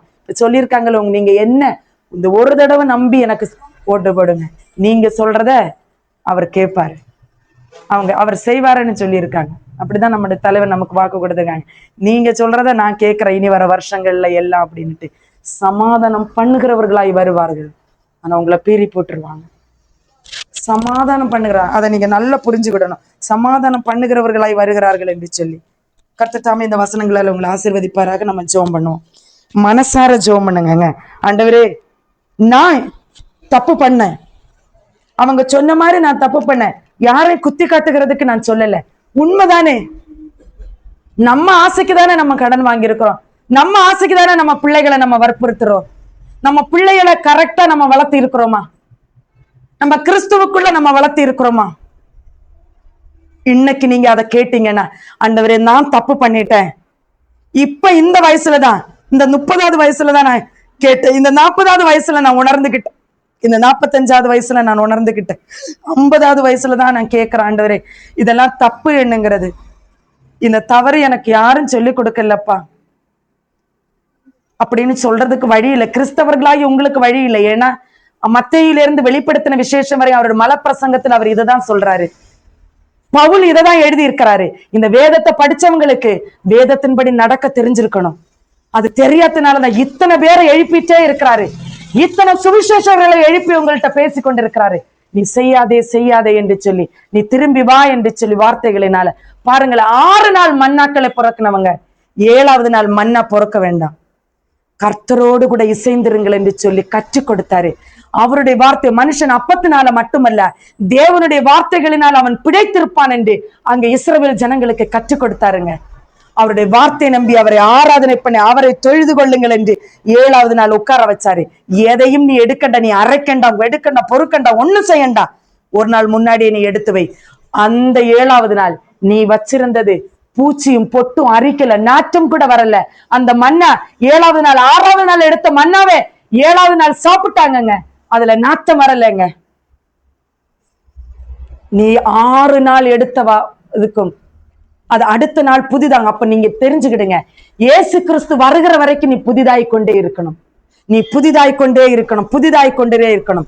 இயேசு கிறிஸ்து வருகிற அன்றைக்கு உன்னுடைய ரட்சிப்பு முழுமையாய் அடையும். பாருங்க, பரிசுத்தப்படுகிறவன் இன்னும் பரிசுத்தப்படுகிற, நீதி உள்ளவன் இன்னும் நீதி செய்யட்டும், துன்மார்க்கம் செய்யறவன் இன்னும் துன்மார்க்கனா இருக்கட்டும் என்று வெளிப்படுத்தின விசேஷத்துல அவன் செய்கிறத அவன் செஞ்சுட்டே இருக்கணும். நீ கவலைப்படாதே என்று சொல்லி, உனக்கு நியமித்த ஓட்டத்துல நீ ஓடிக்கொண்டிரு என்று சொல்லி, ஆண்டவரே இந்த உபவாசம் என்பது நான் கனி கொடுக்கிறவளா இருக்கணும், நான் தேவனை துதிக்கிறவளா இருக்கணும். சுவிசேஷத்தை தைரியமாய் சர்ச்சில சொல்லுங்க. இயேசு இது விரும்பல, இயேசு இதை சொல்லி தரல, பிதா விரும்புறது இதுதான் என்று தைரியமாய் சொல்லி உன்னை வேறுபடுத்தி காட்டு. மாறுபட்ட சந்ததியாய் உலகத்தோடு உன்னை ஒற்றுணைக்காத. நான் உலகத்தோடு தான் சேர்ந்துப்பேன், அவன் ஓட்டுப்பட நானும் பண்றேன், அவனும் இப்படி பேசுற நானும் இப்படி பேசுறேன்ல, உன்னை வேறுபடுத்தி கொள்ள என்று அவர் சொல்றாரு. வேறுபட்ட ஒரு வாழ்க்கை நீ வாழலைன்னா கர்த்தர் உன்னுடைய கோபம், கர்த்தருடைய தேவனுடைய கோபம் உன்னிலே மூலம் என்று அவர் சொல்லுகிறார். இந்த பகற்கால வேளையிலே தேவன் உன்னோடு கூட பேசின காரியத்தை நீ மறந்து போகாத. ஆண்டவரே, நல்ல வார்த்தைகளை எங்களோட கூட பேசினீங்க, நல்லதை சொல்லி தந்தங்க, நல்லதை கற்றுக்கொண்டோம். ஆண்டவரே, இவைகளை நாங்கள் செய்ய எங்களுக்கு கிருபை தாரும் தேவனே. எல்லாவற்றும் இடைய கருத்தில் ஒப்பு கொடுக்கிறோம். வந்திருக்கிற பிள்ளைகளை ஆசீர்வதிங்க. துதிக்க நமக்கு மேலும் உமக்கு ஒருவர் கேர் எடுத்துக்கொண்டு இயேசு நாம ஜெபித்துக் கொள்ள நல்ல பிதாவே, ஆமென்.